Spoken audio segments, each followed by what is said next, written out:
While most parents dream of their children's future jobs, they will recommend higher-level jobs, such as doctor or judge, as all jobs ending with the letter SA are well recognized, or at least a civil servant because it's a stable job. None of the parents want their children to go through such a difficult and thorny path. However, in his case, the man was a little different. His mother wanted her son to become a shaman. Those were his mother's words when his father died early, and he grew up together with his little sister. Although his family is not very poor, he still wants to earn money by studying hard and becoming a doctor, scientist, or developer. However, what his mother recommended was simply unreasonable. The man became rebellious and went against his mother's wishes. He insisted that he did not want to become a shaman. His mother said that if he didn't become a shaman, he would have bad luck in a few years. But still, the man did not believe it. All that man did was study hard and live a normal profession like an ordinary person. But after more than 10 years had passed, he died in a car accident. It just doesn't make any sense. About what his mother said at that time turned out to be true. And what surprised him was that what happened after he died was him being reborn as a teacher in a magic academy. How could this happen? A mechanical engineering locomotive emitting pure white steam arrived at the station, the sound of compressed steam escaping as iron resounded. The passengers waiting at the station got on the train one by one, and seeing that scene, the man took a deep breath before getting on the train. It felt like his body became cleaner as fresh air seeped into his lungs. The sky was clear without a cloud, and in the cold air of the winter that had just ended, he could even feel a pleasant, refreshing feeling. The train departure time to Exilian Empire is short. The man raised his hand and lightly rubbed his face. A strange feeling was felt between the gloved hand and the skin. The mask is firmly attached. He had to hide his identity, so it couldn't be helped. The man boarded the train at a natural pace so as not to arouse suspicion. An officer was seen checking his train ticket. While boarding the train, the conductor spoke to him. He took out a ticket from the pocket of the jacket he was wearing and handed it over. After receiving the conductor's respectful greeting, Gerald responded with a light nod. When Gerald checked the ticket that was handed to him, it had the number 403 written on it. In other words, it was the third room of the fourth carriage. The passage was narrow, but long enough for one person to pass through, and there was a large gap in the door on one side. The magic engineering carriage that was riding wasn't called a luxury carriage for nothing, so all the seats in the long corridor were divided into several rooms. After checking the sign, he opened the door and entered. The moment he opened the door, he could smell old wood. It's not very fancy inside, but it has everything. Love seats are divided on the left and right, and storage space where luggage can be placed. And even signal bells are installed so passengers can call the staff if they need anything. Gerald didn't have a heavy luggage bag, so Gerald moved his body and sat down lightly. Even the seats are soft, because it's a luxurious carriage. As Gerald looked out the window, a wide view of the northern mountains caught Gerald's attention. The towering steep mountain peaks were covered in pure white snow, like a giant wearing a white conical hat. The train will soon pass through those mountain passes. Gerald was once an ordinary member of society living in Korea. Of course, that was Gerald's previous life, and Gerald died in a car accident. After that, he awakens in the present world, a mysterious world where magic and science coexist, very different from Earth. Here Gerald begins a new second life. Exilian Empire, the largest and most powerful nation on the continent. It is the birthplace of magic engineering, where magic and machines coexist equally, and where wizards and magic towers exist. Gerald is heading to the Empire now. Gerald took out the information pamphlet that was taped to the side of Gerald's chair and checked its contents. The final destination of the magic engineering train, which was currently scheduled to depart, was the imperial capital. However, there cannot be a direct train from one country's border to another country's capital. There are 2 stops along the way. Leathervelk was the first, and in some ways can be seen as a more famous city than its capital. This is the place where the Magic Academy, the dream of all aspiring wizards, is located. Decades have passed since Gerald started living a second life, but there are still many things Gerald can't adjust to.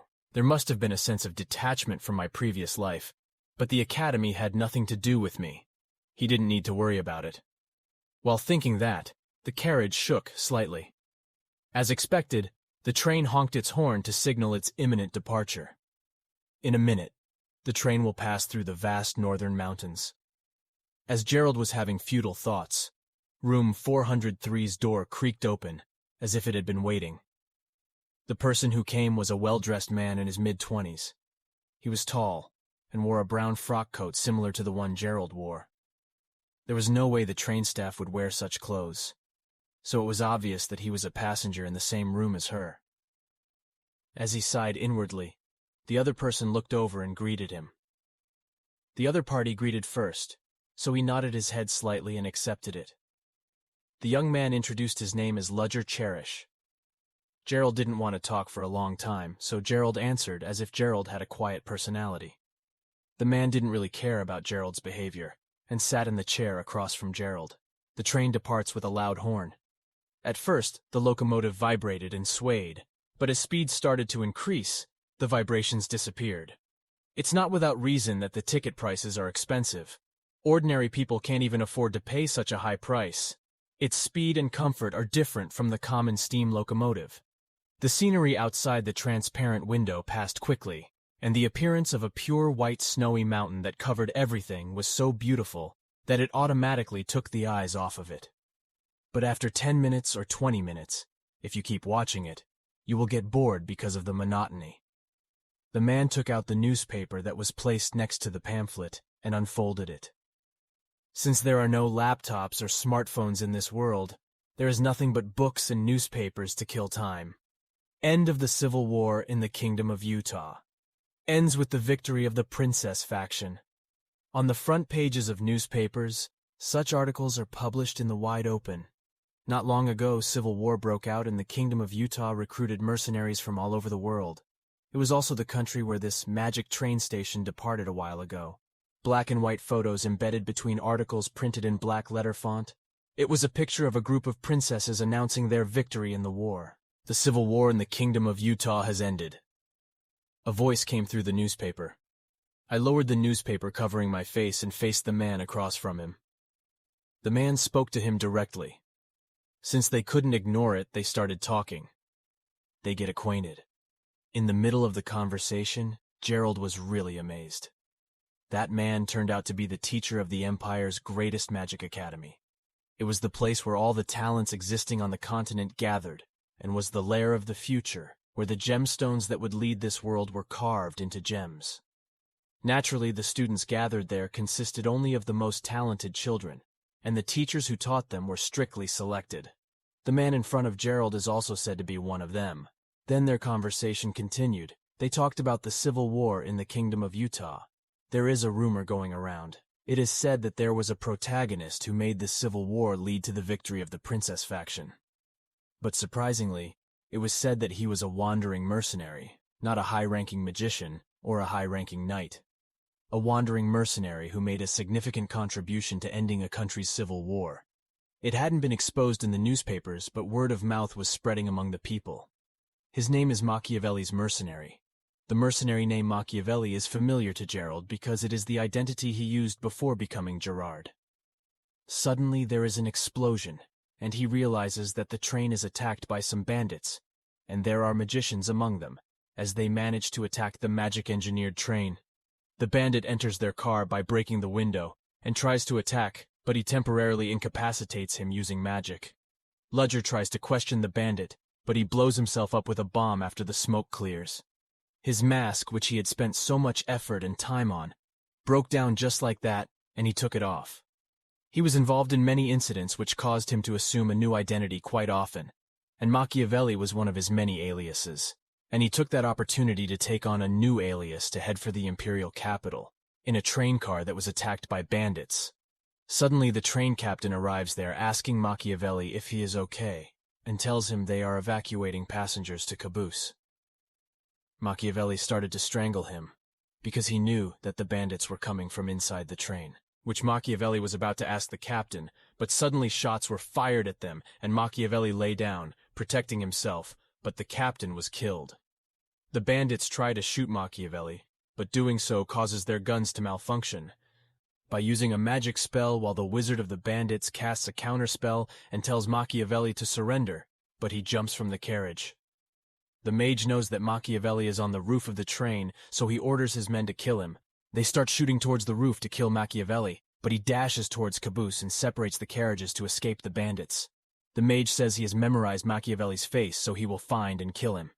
Suddenly the mage felt a strong wave and turned around to see Machiavelli standing there. Machiavelli hits them with one strike and the mage is badly injured.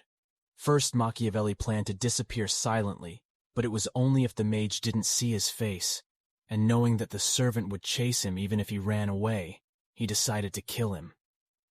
The mage is surprisingly split in two by Veronica's attack on the Knight of Cold Steel.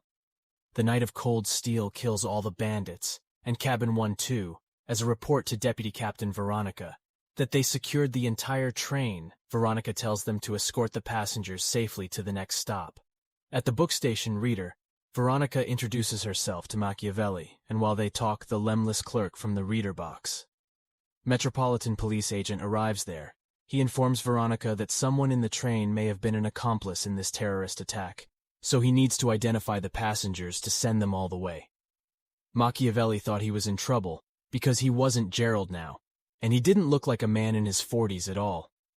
20s, and a man named Gerald in his 40s in cabin 403 who lacks thought. Machiavelli looked at the ledger and asked him about the other guests.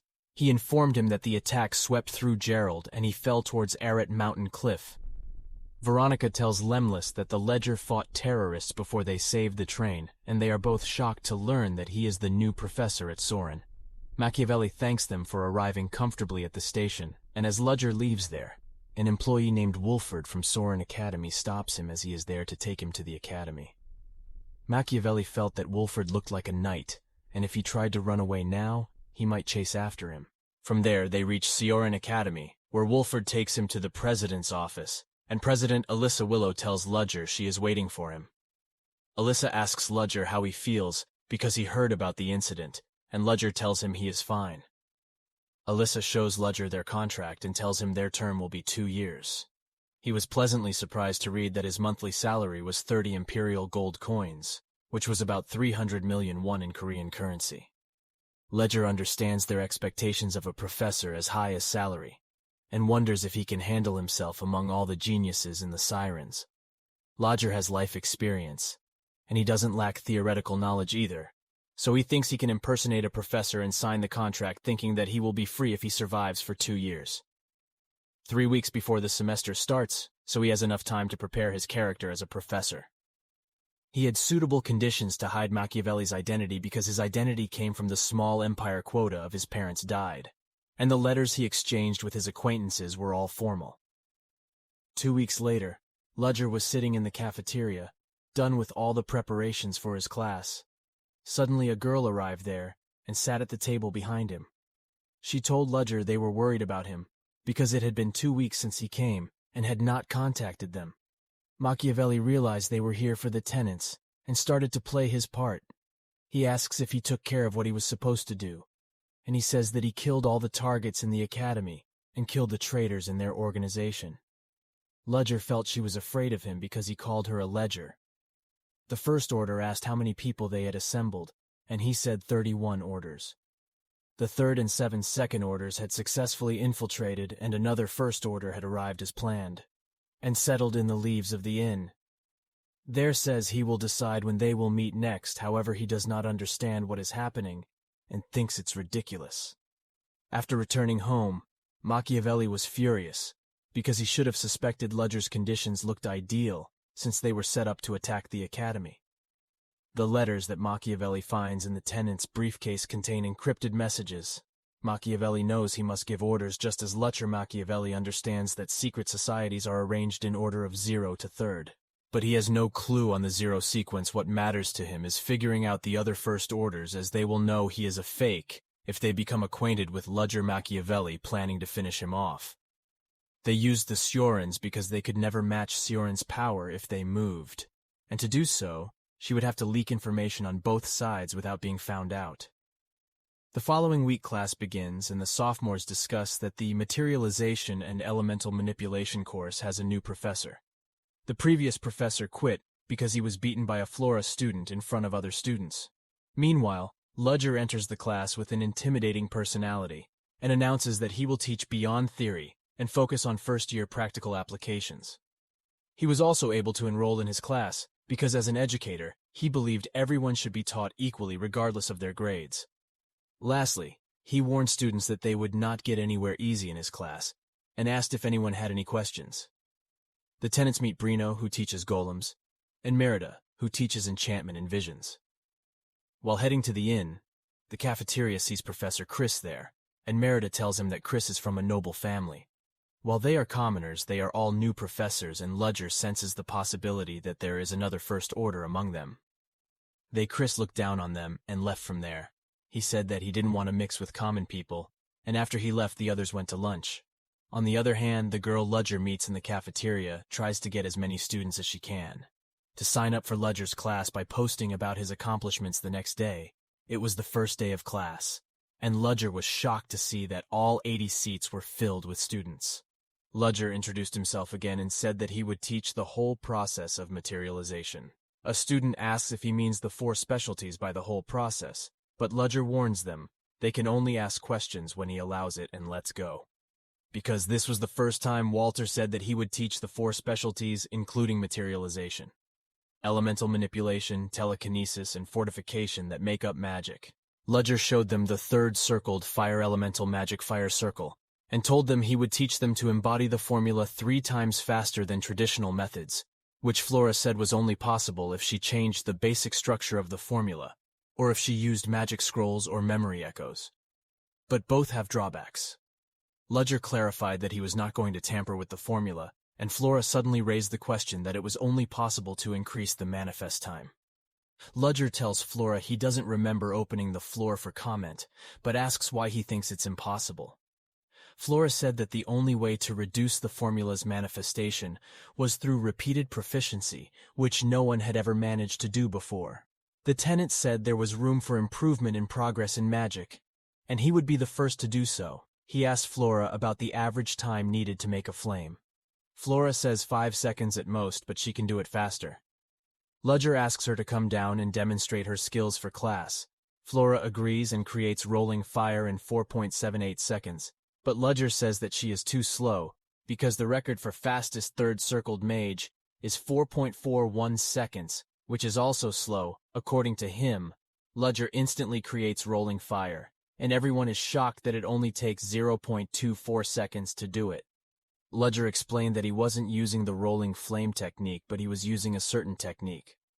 For those techniques and enter values to get immediate results like blueprints. He explained that this technique uses the biological hardware of the mage to consume data, otherwise known as mana.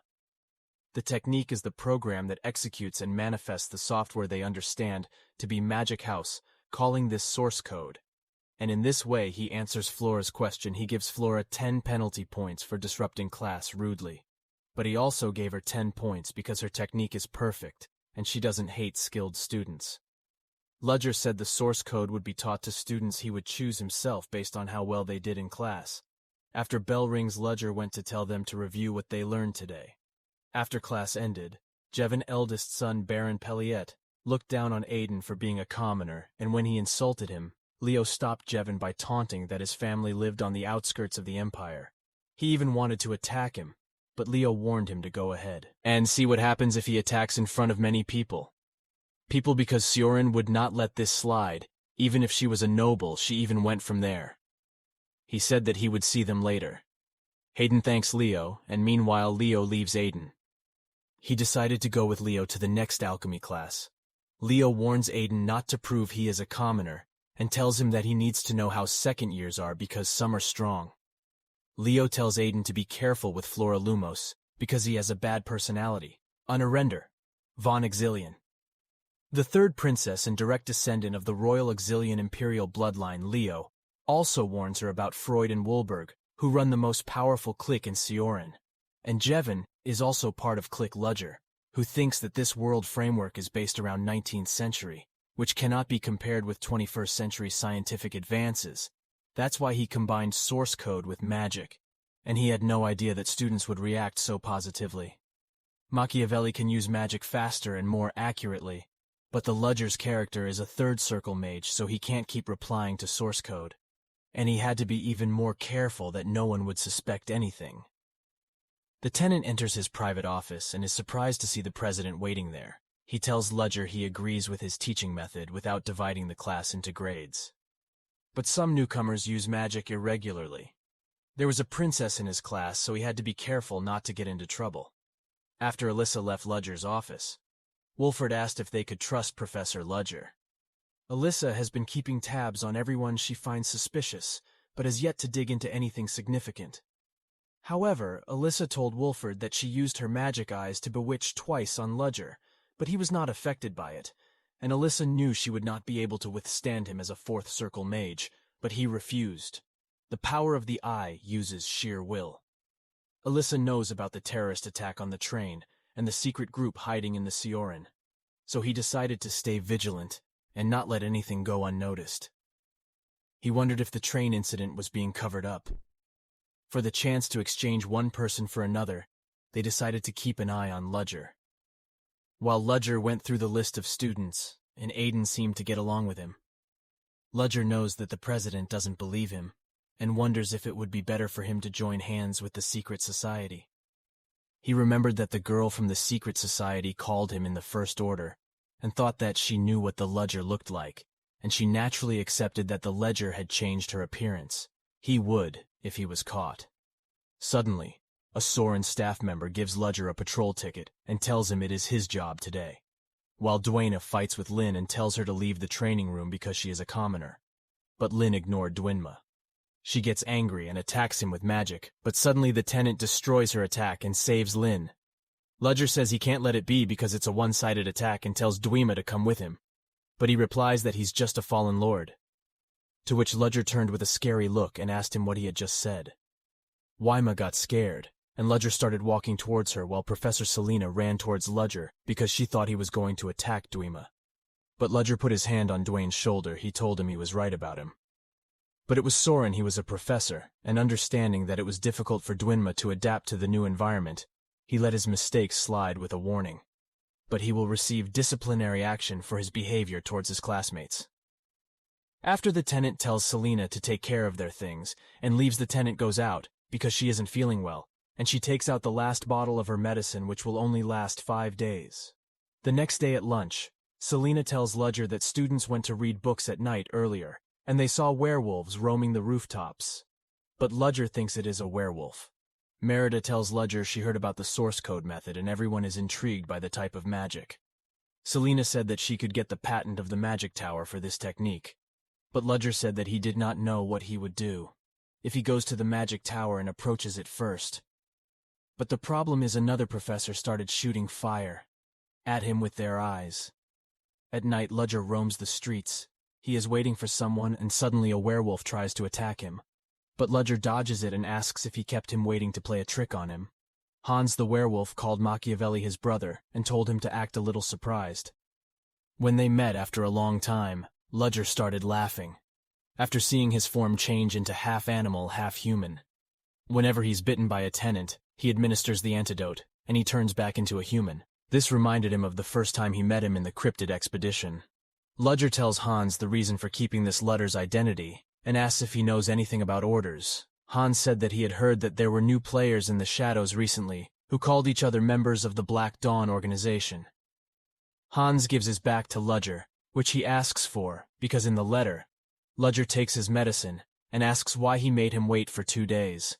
While he was at Rederbo, he was surprised to hear that there had been rumors of werewolves for 2 days since they had just arrived there. And suddenly, they both heard the voice of a werewolf, and saw a real werewolf sitting on the roof. They hide, so as not to be noticed by humans. The wolf and Ludger noticed the chain around the werewolf's neck. Ludger pulled out his gun, and told Hans he needed to check something because someone might have done it on purpose. He gave up the werewolf.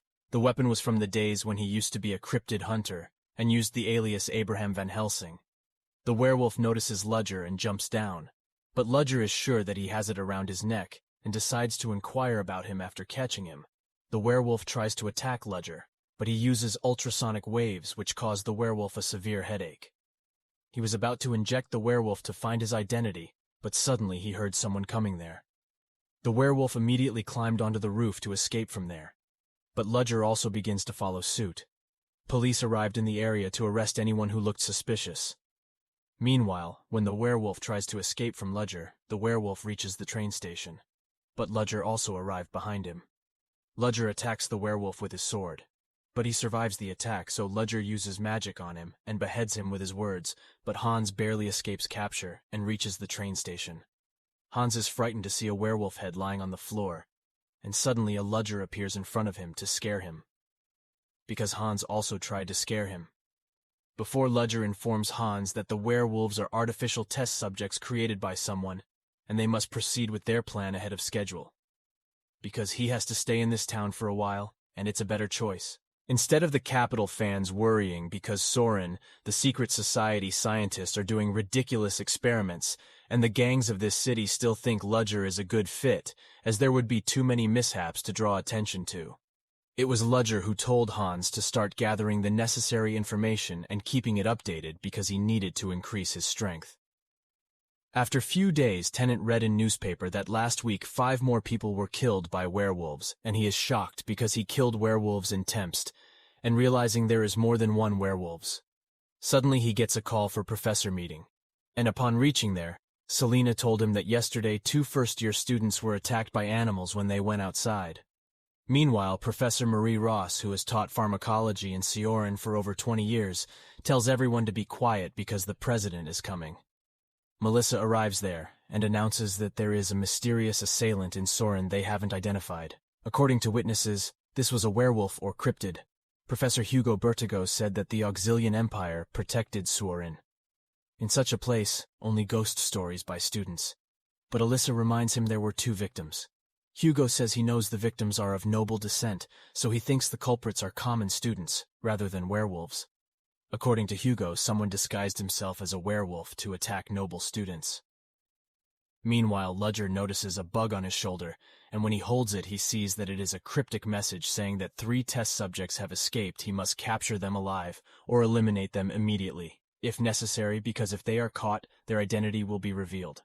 Ludger never expected Black Dawn to be involved in this, but now they get hit, and this could reveal Ludger's identity, so he has to get rid of the test subject. Before Sören, Alyssa orders Hugo to strengthen patrol warning students not to roam at night and giving penalty points if necessary. After the meeting, the tenant meets Sedina Rafian, who is disguised as a student in the academy, and asks her real name, because he thought he was using his last name to pass himself off as royalty. But he was surprised to learn that it was his real name.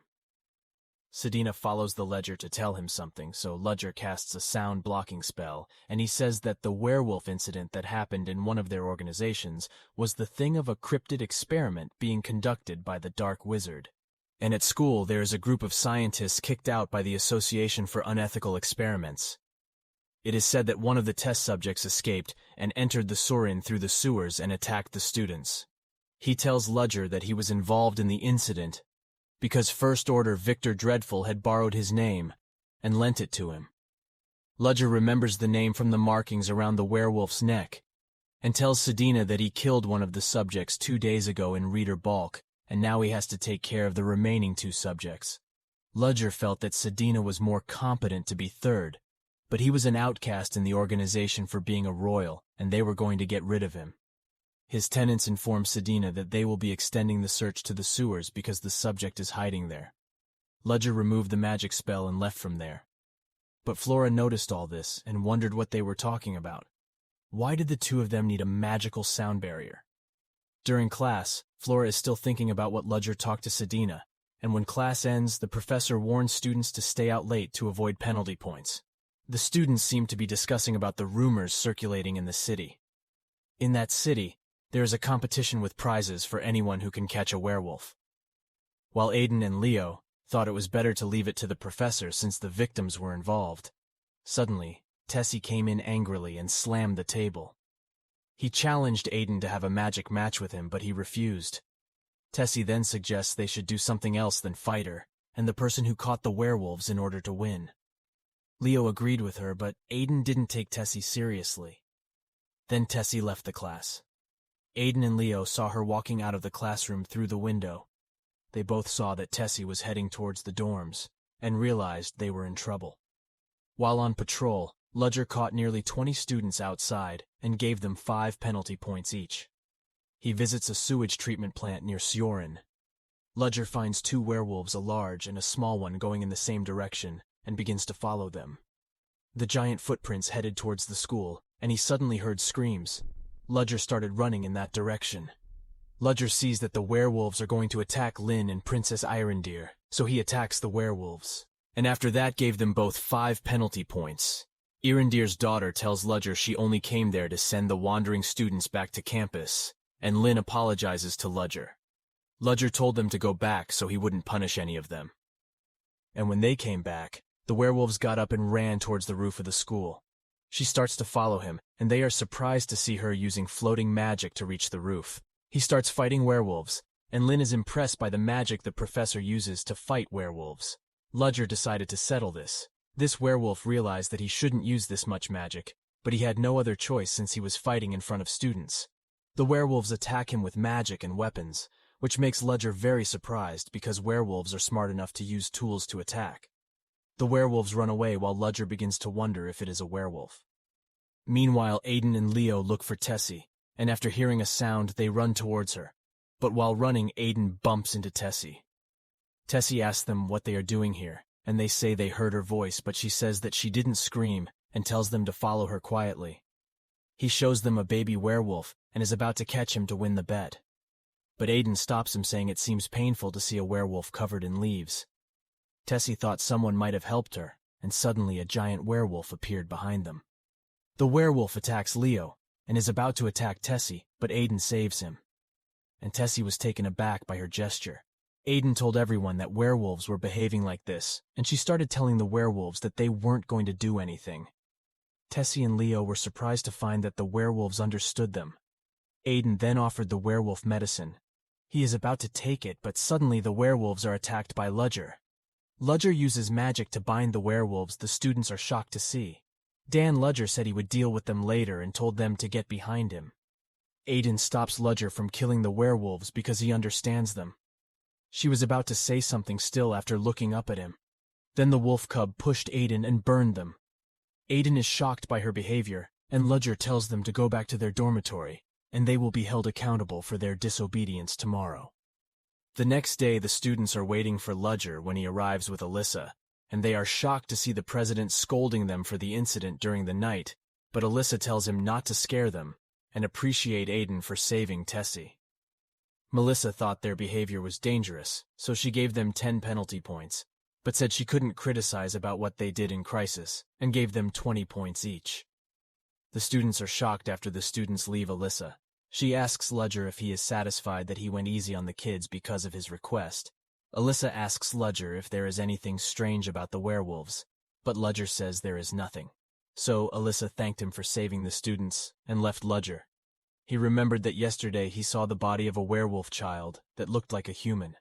That hasn't completely changed. He understood and assumed that someone was experimenting on humans to make them into werewolves. Ludger has no regrets about killing the werewolves because if he didn't, he would be putting himself in danger. Dan justifies it by thinking that excuses if anyone gets hurt is enough to kill them. Shown the students sitting on a park bench, Tessie asks Aiden if he's worried about something, and he says yesterday he noticed a strange restraint around the neck of a werewolf child. According to Aiden, Ludger stopped them because he must have thought it was someone who could control werewolves. Leo said that he heard rumors about some suspicious characters in Sören. Aiden says the professor was acting strange last night, and he's sure he saw something yesterday as well and was trying to hide it. So he might have something to do with the rumors circulating. Tessie tells them not to suspect Ludger because he saved them, so they agree with him. On the other hand, Ludger checks the list of missing persons. According to info from bell readers, he told Ludger about a factory where people congregate. Someone reported to him several workers, including a family of 3, missing outside the city. Ludger tells Hans to reach the factory, and he will be there soon. After a while, 2 men are standing outside the factory talking about the werewolf family running away, and suddenly Ludger appears there and shoots them dead. Ludger decides to go inside alone, and as he goes, asks about the age of the child being tested on Hans. Hans says the kid is only 7 years old, and Ludger goes into the sewers, killing everyone who comes happily using magic bullets to kill the workers inside the factory. One of the workers attacks Ludger using high-strength electricity. Ludger uses alchemy with metallic elemental magic and it backfires. He understood that they were the Vermin brothers. From behind the world, Ludger understood that they were communicating with the bugs to know that he had arrived. So he first killed the bugs and cut off their communication. While one of the Vermin brothers, Bruno, loses connection with the bugs and understands that the intruders are using metal and wind elemental magic, he tells Varen to get ready and gather people to attack Ludger, but suddenly the lights go out. Bruno calls for Varen and is shocked to see Varen's head already severed, so he decides to make a move before he gets him killed. But Ludger attacks Bruno with a firebolt and shoots him dead. Everyone was shocked, but suddenly Ludger was attacked by the insect's leg, but he dodged it. Ludger sees Varen turning into a bugman even after cutting off his head, and Baron says he will get revenge for killing his brother. Veyron started to attack, and Ludger tried to counter but failed, so he used magic to attack him, but Varen dodged the attack with his body. He says that Ludger has to use fourth circle magic if he wants to kill him and smashes him against the wall. But suddenly Ludger disappeared from there and attacked Veyron. From above, Ludger knew Varen wouldn't give him time to use fourth circle magic, so he attacked him with another technique. Outside, Hans is waiting for Ludger, and suddenly he sees an explosion that blows up the entire factory. He realized Ludger was using his magic, which he called real magic. After a few minutes, Ludger survived and left. He told the Hans he would take care of all of them, including the test subjects, as there was no way to turn them back into humans. Hans holds the drug that turns humans into werewolves, and says that someone behind the curtain must have invested a lot of money to carry out this experiment on a large scale. Ludger tells him not to worry, as he already knows who is behind this, and Hans returns to his hiding place. On the other hand, Belabot Rixon was angry at his maid and left the food table while returning to his room. He thought that he would soon get results from the experiments he invested in, becoming younger and stronger. When he entered the room, Ludger attacked him and asked him if he had no conscience to use a 7-year-old child as a test subject, because he remembered the child smiling at him. Luckily, before he kills her, Belabot understands that Ludger is taking care of the test subjects and tells him not to worry, as they make sacrifices to contribute to the development of humanity. Ludger, who didn't expect this kind of answer from Belabot, and injects her with the drug he used on research subjects. Ludger looks at lab records and finds that even the smallest amount of the drug is enough to turn anyone into a werewolf, so he injects the full vial of it into the Belabot to make him feel the pain he is feeling and leave. Belabot turned into a wolf monster, and the guard ran towards his room. After hearing voices, the guard attacked Belabot.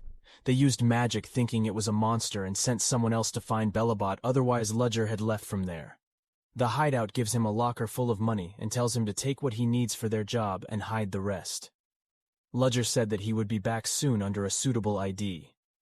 The next day, reporters gathered outside Belabot's house. They were gossiping that the monster ate Belabot and the guards killed the monster by burning it for an hour. Suddenly, Night Commander Tyranno Helllion from the Nightcrawler Security Bureau arrives and orders the police officers to open the door of the Belabot residence. After coming aside, he tells the inspector that the Security Bureau will handle this case from now on, and asks Tabarin to hand over all the evidence and leave it for them. Tarina starts investigating the place, along with Anya and Lloyd. He knows that Belabot did the cryptid, and he's not someone a monster could just kill. But Lloyd says that there are witnesses and evidence that exists. He said the monster's body could not be identified because it had been burned for a long time. Tarina sees a slanted portrait on a clean wall, so she removes it and looks at the secret safe room. He notices that the safe was there until last night, due to a lack of dust, and suspects someone intervened in Belabot's death, but that person left no traces behind. Tarina knows that only Arsene Lupine is skilled enough to do something like this, and asks the layout about the unusual happenings in Retterbilk. Lately, Lloyd has been telling him that the abandoned factory burned down near the time of Belabot's death. Tarina is sure they will find something there and tells them to go there. Ludger's energy was consumed using magic, and he was still feeling the effects after the recent events, but he used the pill concoction he made before and felt better.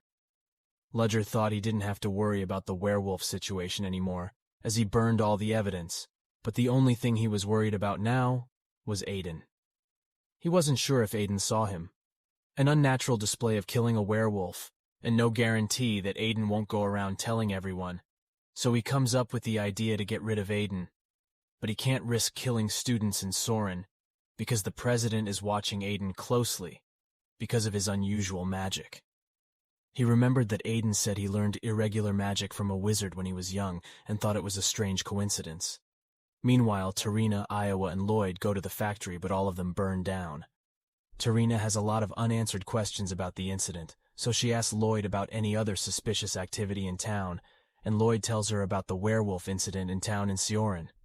Lloyd says that the werewolf injured 3 students before a professor killed him, and there were no bodies because they were burned. Tarina thinks the 2 cases might be connected due to the similarity of arson, and decides to keep this possibility in mind to eliminate the threat to the Empire. Meanwhile, before class started, Irindir offered Lynn to sit with him. Professor Ludger entered the classroom and immediately handed out notes to teach students a new method to increase their elemental strength by 20 to 80%. The magic ledger formed snowflakes with magic which attracted the students' interest, but Flora was not impressed.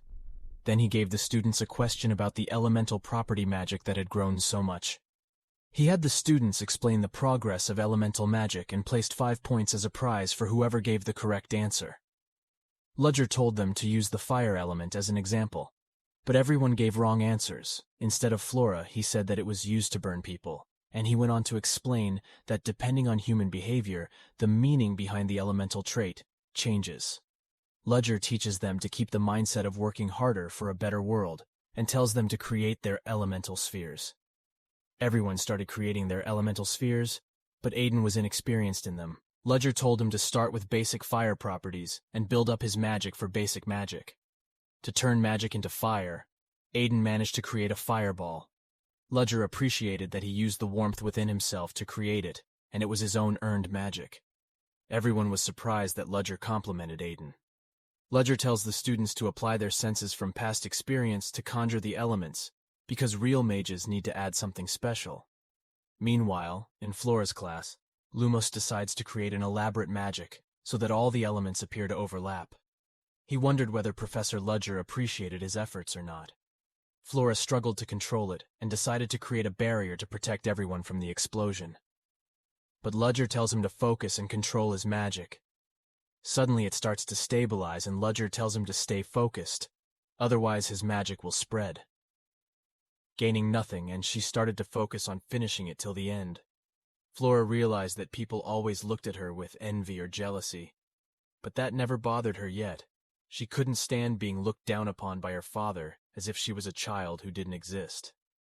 The humiliation he faced on the first day of the Bigger reminds him of his childhood, that he tried so hard to forget Flora, who managed to control magic, and when he did control her, Ludger yelled at her that it didn't matter if she tried trying new magic and don't be afraid to fail because of who it could fail, but endangering the lives of others is a different matter. Flora apologized, and Ludger showed her an accurate way to overlap the fire and ice elements to make it snow in the classroom. Flora felt completely defeated, but Ludger appreciated that her abilities were interesting, but the only problem was that she used her magic to show them off. Ludger tells him he has no authority in how he uses his magic, but advises him to find another way to use it instead of showing it. It was for her own worth. Flora was surprised that he wasn't mocking her. Instead, she was actually worried for him. The professor is impressed that he can handle overlapping elements at such a young age. He saw that Lynn was struggling in her unrealized elemental properties, so he told her to come to his office after college. After Lynn went there, she was worried that the professor would tell her to change this course, but he gave her a book on understanding non-elemental magic to study. Ludger says that he got this book from a girl, and Lynn doesn't know that other people also have non-elemental magic like him. He asks Ludger what the girl is doing now, and he replies, she is no longer of this world. Lynn wants to control at least one element, because she feels that someone who can only control one element is because she is weak. But Ludger disagreed with him because a person who can only control one element is a person with unlimited talent.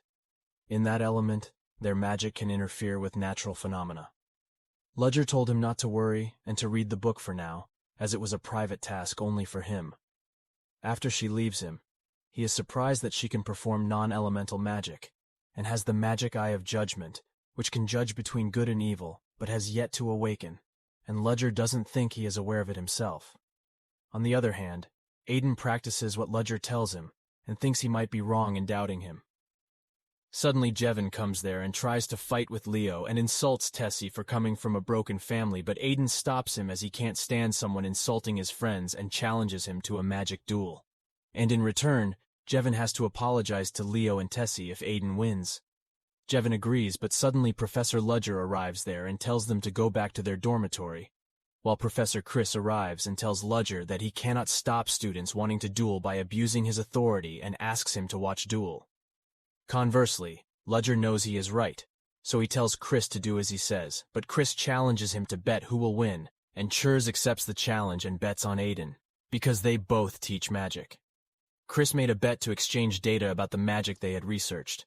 He also agreed to duel in 3 days, and Chris left from there. Aiden tells Ludger he wants to win his own skills and asks Ludger to teach him. Ludger agrees to teach Aiden, but says it will be difficult for him and there is no guarantee that he will win. Aiden still wants to do it, so Ludger says they will start training soon. After training, Aiden returns to his dorm exhausted, and he doesn't understand why Ludger believes he will win, and wonders if he knows anything about his unusual magic. Chris knows that Professor Ludger is desperate to win, so he meets Jiva and then tells him not only to beat Aiden, but to show that there is a huge gap between commoners and royalty. He gives Jevin a potion to strengthen his magic before the battle, but Jevin is worried about getting caught. Chris said it was a unique product from the Benamor family, and he wouldn't get caught, so Jevin kept it. Everyone is gathered at the training ground on the day of the battle, and the students are not sure who will win. Suddenly, Alyssa also arrives there and says that she can't wait to see who wins, but the safety of the students is also important, so the magic barrier protects them. The competitors arrive, and the referee checks their condition and asks Aiden about the sword in his belt. The referee checked to see if it was wooden and blunt, so he allowed Aiden to use it. Referee announces that whoever drains his opponent's protective magic will win, and starts the battle. At first they both attack at the same speed, but Jevin increases the power of his fiery flare, but Aiden dodges it. Aiden felt he would lose like this, so he used what Ludger taught him, and started running towards Jevin. Chris was surprised to see that Aiden would use the pillar technique used by battle magicians. He was furious that Ludger taught him this technique in just 3 days, and common people learned it too. While Jevin tries to complete his spell, Aiden breaks it and attacks his head. The referee announces Aiden's winner, and everyone including Leo and Tessie starts cheering for him. However, the noble students are not happy with the situation, and Jevin can't accept his defeat while the referee removes Aiden's protective barrier. Jevin attacks Aiden, but the referee steps up to protect Aiden. Aiden remembers a trick the lodger told him to only use when necessary, and immediately attacks Jevin's magic attacks. Everyone is shocked to see this, and Chris can't believe that Aiden now has an anti-magic technique that removes magic. Aiden slapped Jevin for what he just did in his sophomore year. Noble student Freuden decides to keep an eye on Aiden because he is better than nobles. There, Chris asks Ludger if he knows that Aiden can use anti-magic, so Ludger agrees and asks if there's a problem. Ludger reminds him of their bet, but also refuses to take his job as it is not dignified to steal someone else's work over the bet, and leaves after a while. Ludger meets Sedina and tells her that it's easy to suspect her when she meets students who have no business pointing at her. But he says that a professor can get close to an excellent student, so he tells her to be a model student. Sedina considered it a mission straight from the First Order, and said he would do so with the recent dueling event. Ludger makes a favorable impression on the president's faction and shows the Black Dawn that they couldn't make any sudden moves, but he couldn't last long like this and needed to make his organization. Ludger gets a call from Hans saying he knows what they need to do to settle down. Hans asks Ludger to come somewhere, and now he needs Ludger's power, so Ludger says that he will be there. After a while, the Crimson Society's leader's daughter is sitting in the bar, angry about Belobot's death, as she was an investor in the factory. Suddenly, Ludger enters the bar and Crimson tells him it's closed, but he introduces himself as James Moriarty. Crimson remembered that he was the criminal consultant who once dominated the backworld of the Delica Empire and wondered what he was doing here. Crimson ordered his men to shoot him in the shoulder, but Ludger used flame suppression magic, and their guns stopped working. Ludger blows the whistle, the werewolf enters the bar, and everyone is surprised to see Ludger controlling the werewolf before coming there. Hans tells Ludger that their back alley is affected by 4 criminal organizations, including the Crimson Society, so they decided to take care of that first. Hans tells Ludger that the Crimson Society has taken care of Belabot's work, and after his death they divided into groups, so it would be easy to exterminate them. Now he can't intimidate them alone, so he asks for her help to turn into a werewolf. Meanwhile, for him, Daughtry was being bullied, and Moriarty said he was going to start a business in this town, and he didn't like dirty work, so the Crimson Society would disappear from there. But Daughtry was angry, and they took out the dagger. Ludger tells Hans to run away from there, and immediately turns off the lights and takes out his sword. Ludger uses the 3rd circle of Fool's Dream darkness magic, which makes the opponents kill each other. Out of fear in the darkness, suddenly, an aurora slashes Ludger's magic, and quasi-knights attack him. Ludger uses the dagger as a trap to poison them, as Aurora cannot stop the poison when it hits them. Ludger stabs the poisoned man in the head, and the other knights realize he is not Moriarty as they heard he is not good at fighting. He tries to attack Ludger, but Ludger kills him using his own shadow. After dealing with the other Ludger, took all the information from Daughtry, and after that Hans came there. Ludger tells the hand he will choose another small one. All tears from the Crimson Society for his own Ludger, telling Hans to review documents and secret ledgers on the 2nd floor in the office. Ludger tells Hans he called a few people he knows for help, but Hans tells him he is uncomfortable that no one is normal because Bunch Pons asked him about the president, and the tenants said he would not do anything that could cause a reaction. They have 10 people in their organization, including them. And Ludger named their organization Owen or Unno, which means unknown. Hans asked if he was really going to name her like that. Ludger nodded, and they toasted the birth of their organization. The next day, Selina asks Ludger why he doesn't have an assistant, but Ludger says that he doesn't need one. However, Selina has 3 assistants while she sees Chris walking with the help of his assistants, and realizes that Selina's assistants are less than them. Ludger thought he needed an assistant too, because he has 80 students. So after going to his office, Ludger started to think about it. He decided to have someone take care of the tedious assignments and started going through the list of students to choose from. While walking through the corridors, Ludger notices Sedina following him and tells him to get out. She said what she wanted to apologize that she was passing by and happened to see her. Ludger asked her if she had classes every Tuesday and Thursday morning from 10 to 12. Sedina replied that she was usually available during that time, so Ludger asked her to be his assistant. Sedina was surprised and worried that everyone would be suspicious of them, but Ludger said that his name was on a list of recommendations he had received for help, and he had nothing to worry about. An hour later, Sedina gave Ludger her completed assistant application form before class started. Lynn alerted nearby Iran about rumors that there is a very powerful stone that grants wishes in Sören, and Irandir believed that it was possible, but Flora found it childish. He heard that Ludger hired an assistant, so he thought about signing up. An assistant had to be as skilled as he was, and he considered himself well-suited for the position. Then he asked suddenly Sedina came into the classroom with teaching materials, and told everyone to be quiet because the teacher had arrived. Flora was surprised to see that he had already chosen a temporary assistant as Ludger entered the classroom. He thanked Sedina and told her to leave. After the lecture ended, Ludger announced the exam for tomorrow, and Julia Plumhart raised her hand to ask. Ludger knew him because he passed the entrance exam this year, and hearing that someone was supporting him, he asked how he chose an assistant. And Ludger replied that he was just looking at their characters, and they had to go through the main interview.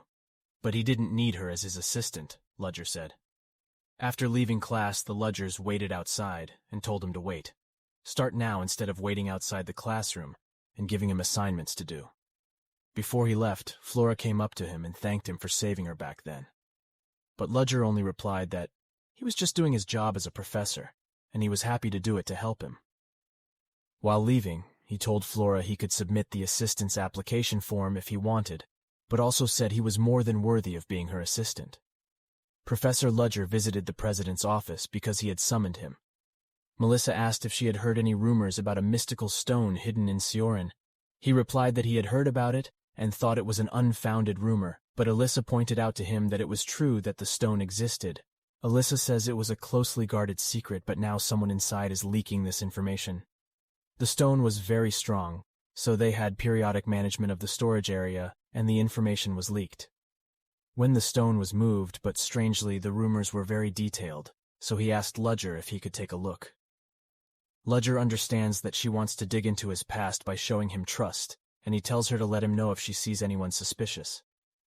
He found out in school he traveled around continents and changed many identities to find this missing piece of relic, and he didn't know he would find it in Sören. Suddenly he received a call from Hans, and he said that he has been dealing with another organization, still of some piranhas trying to fill the void of the Carmine Society, and Hans asks Ludger to come over. But Ludger said it would take a week due to the remains in Sören. Ludger thought it was a chance for him to find the missing piece of the relic he had found. The stone was very strong, and there were 4 pieces left to complete, so he needed the missing parts of this relic and put them back together again. The princess gets a call from Knight Commander Tirana, who informs her that they are investigating the werewolf incident, and asks if she knows the professor who treated the werewolves. He tells her about the Ludger, and before signing, Tirana also gives him a message from First Daughter that she wants a Renier to call her, after which Tirana asks Ania about factory investigation. Ania says that they found a burnt piece of paper, and it looks like someone was doing research, and he also reported that the Crimson Society had recently disappeared overnight. Meanwhile, while taking a class, Ludger notices that students seem bored in class and shows them something interesting. Roger made a flare with his finger and said that magic came from within the person. Who threw it? But suddenly he lit a flare in front of a student with a determined coordinate technique. The students were shocked, and Flora wondered where she had learned the technique from. Ludger said that he would not teach this technique because magic is developed from a solid foundation, and full creation comes after, and they have to learn the steps first, even if they think it's boring. After class, Ludger went to his office where Sedina was waiting for him. Then Ludger entrusted his duties as assistant and cheered him on. Dan told him to wait outside because the president called him. A call from the president informs him that the mystical stone has been stolen and the enemy is attacking them before they can remove it. Melissa ordered him to catch them before they used the stone until midnight. And after ending the call, Ludger thought the First Order might be behind. He called Sedina inside and asked if his underlings had done the work themselves. Sedina agreed, and Ludger told her to explain everything in detail. Sedina reports that it all started when the Third Order found documents about a very strong stone while investing in Sören's house. Confidential information, he investigated the location of the stone's storage and immediately informed the Second Order dAnime about this. But dAnime did not report this to the First Order. Sedina thinks Demirs did this because he was after the First Order position, as Zero Order says that any of the 7 First Order positions can be changed. Ludger asks him about their current situation, and Sedina tells them they are on the run, with a few dozen allies, and they went into the Silent Forest. Ludger appreciates Sedina for the information and goes after them using Otaru Nocturne, summoning a type of magic that consumes immense power, but consumes the user's presence all at once in return. While the Ludger was passing through Flora, he smelled her spell, but couldn't see her, so he decided to check her out and chased after her. Meanwhile, dAnime's allies went crazy because the Silent Force made people angry, anyone trying to get past it. dAnime tries to use the Power Stone, but it doesn't work, and suddenly the Ludger appears on it. They all get scared seeing him and call his real name. John Doe Ludger, who died in a train incident, heard that John was very cruel and was here to kill him, so he immediately gave the stone to him. Ludger took the stone and killed them all. From the sky, someone grabbed the stone.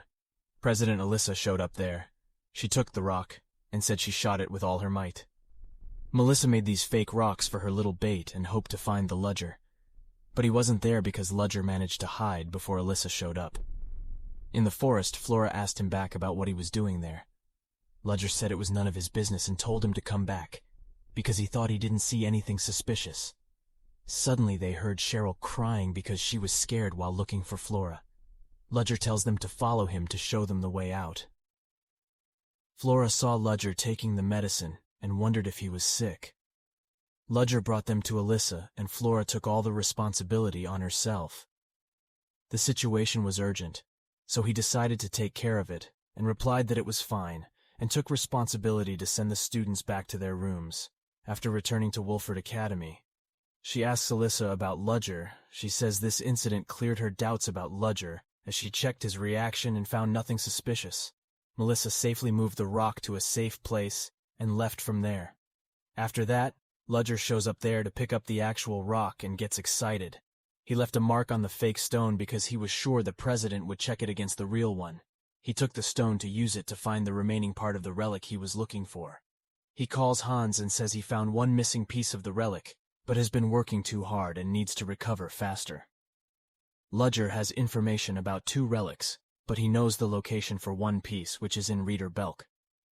Hans informs that Kunst is the only auction house in the area, and they'll be holding a big event soon. Ludger told him to look up the list of items up for auction and meet him tomorrow. Ludger caught Flora standing outside his office door and asked her what she was doing. Flora wanted to ask him about unusual magic, which he used before in the medicines he was taking, but she didn't force herself to ask him about anything. Ludger decided to because he didn't ask anything. But suddenly Flora stopped him and showed him the coordinate technique she was pointing at. Ludger is surprised that no other student has mastered it yet, and Flora asks for a gift, so Ludger takes it to his lab through his office. And Flora was surprised to see him. Ludger contemplates what gift to give and shows him a magic spell. Flora felt her head was going to explode with sensation and fainted. After 30 minutes, he woke up in Ludger's office and asked him about the magic he showed him before he passed out. Ludger says that it was Klein's bottle that he did for experiment purposes and asks how his eyes and nose are since he is unique and his body accepts magic through some of his senses. Ludger said it would be best to make sure he didn't get caught by other witches and told him to leave at night. In the evening, Ludger goes to a meeting at a place. He walked up to the 4th floor, and Ludger understood that they were calling them to check if they obeyed the laws they made. They enter the meeting room. The meeting begins, and Ludger meets Violetta, a Finian black rose from Curtis and Dion and Misella from the organization. He is the eldest son of Finian. Finian asks Ludger what he wants from them. Dan Ludger said he wanted to start a business in Red Brickle and offered them to work for him. In return, he will make a lot of money. Violetta said she was no different from the Crimson Society because she wanted to force them to still work according to her. Ludger clarifies he will transfer the Crimson Society's business to them, even if they reject it. Finian asks if it's a dangerous business, but Ludger replies that he won't put either of them in harm's way and shows them his proposal. Ludger said there was an abandoned area next to an industrial area, and he wanted to turn it into a bright place where people could enjoy it. The 3 organizations accepted his proposal, and Violetta asked herself to speak privately while leaving. She asked Ludger if he was confident of the success of this business, since currently the lords and merchants led the clothing market. He is confident of their success, and tells him not to worry about his sister, as he will protect them as long as they accept his offer. Ludger admits that he is a mage, and he is surprised that he finds out that he then removes his hood. As they agree to work together, and Ludger notices a magical burn around his eye. Blazer heals his burns using magic, and Violetta is shocked to see his face. And Ludger told him it was his true magic. Violetta decides to leave, but he suddenly saves her from an arrow and realizes that they were raided by the remaining members of the Crimson Society. For a while, Ludger thought that he had not seen the person who first shot the arrows and fuses sent and realized there was an assassin among them. Ludger took Violetta in his arms and started to run from there as a professional killer was among them. The assassins started following them. Ludger climbs onto the roof of a building, but the assassins chase them and attack them with poisoned daggers. Violetta tries to protect herself using her umbrella, but the poison burns her, and Ludger understands that they are assassins. Ludger picked up Violetta and saw that they were able to get away. But the assassins gave chase. They took out daggers to hit the Ludger, but the Ludger suddenly attacked them, using magic. As the scent of fusion diminished there, the assassin tried to attack Ludger after grabbing him with his sword. He killed him using his hidden weapon. The diffusion scent completely disappeared, and while the rest of the gang reached there, Violetta used her magic and finished it off. Ludger thinks someone is behind sending the assassins because he already killed Bellabot. and she was shocked to know he killed her. Ludger says he funded Daughtry while doing dirty business and doing things that undermine human dignity, so he killed her. Ludger decides to give some of Daughtry's men to Violetta because he hates them, and in return he has to find out who is behind this. Violetta agrees to take care of it, and when she leaves, she tells him to be careful on his way back. After a while, Ludger returns to his hideout and sees one of his organization members fighting with Hans. They argue about something. They both saw Ludger coming. Ludger asked Hans to stop bullying the boy. Ludger then tells Hans that he is taking care of the Crimson Society people and tells him to see who is behind them. After a while, Ludger spots a group of people loitering outside and realizes that they are part of Tarina's group of protective guards.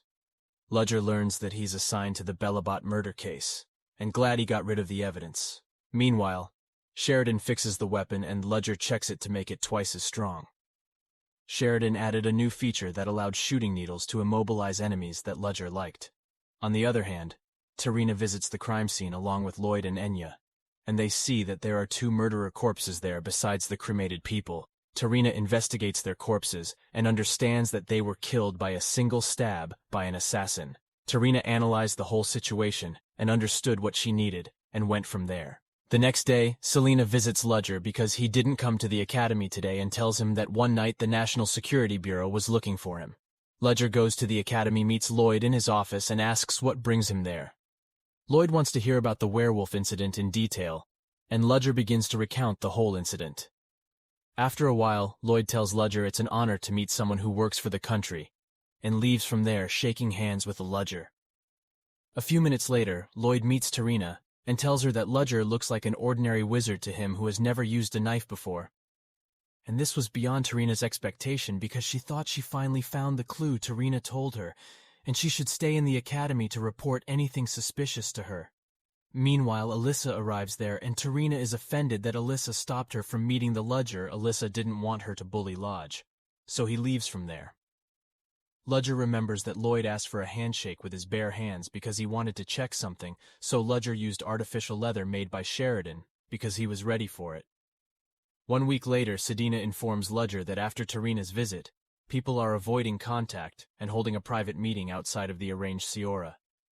There were 3/3 of the orders captured by the 3 Sören students from the Ludger class, and Ludger understood that they had to be Aiden, Leo, and Tessie.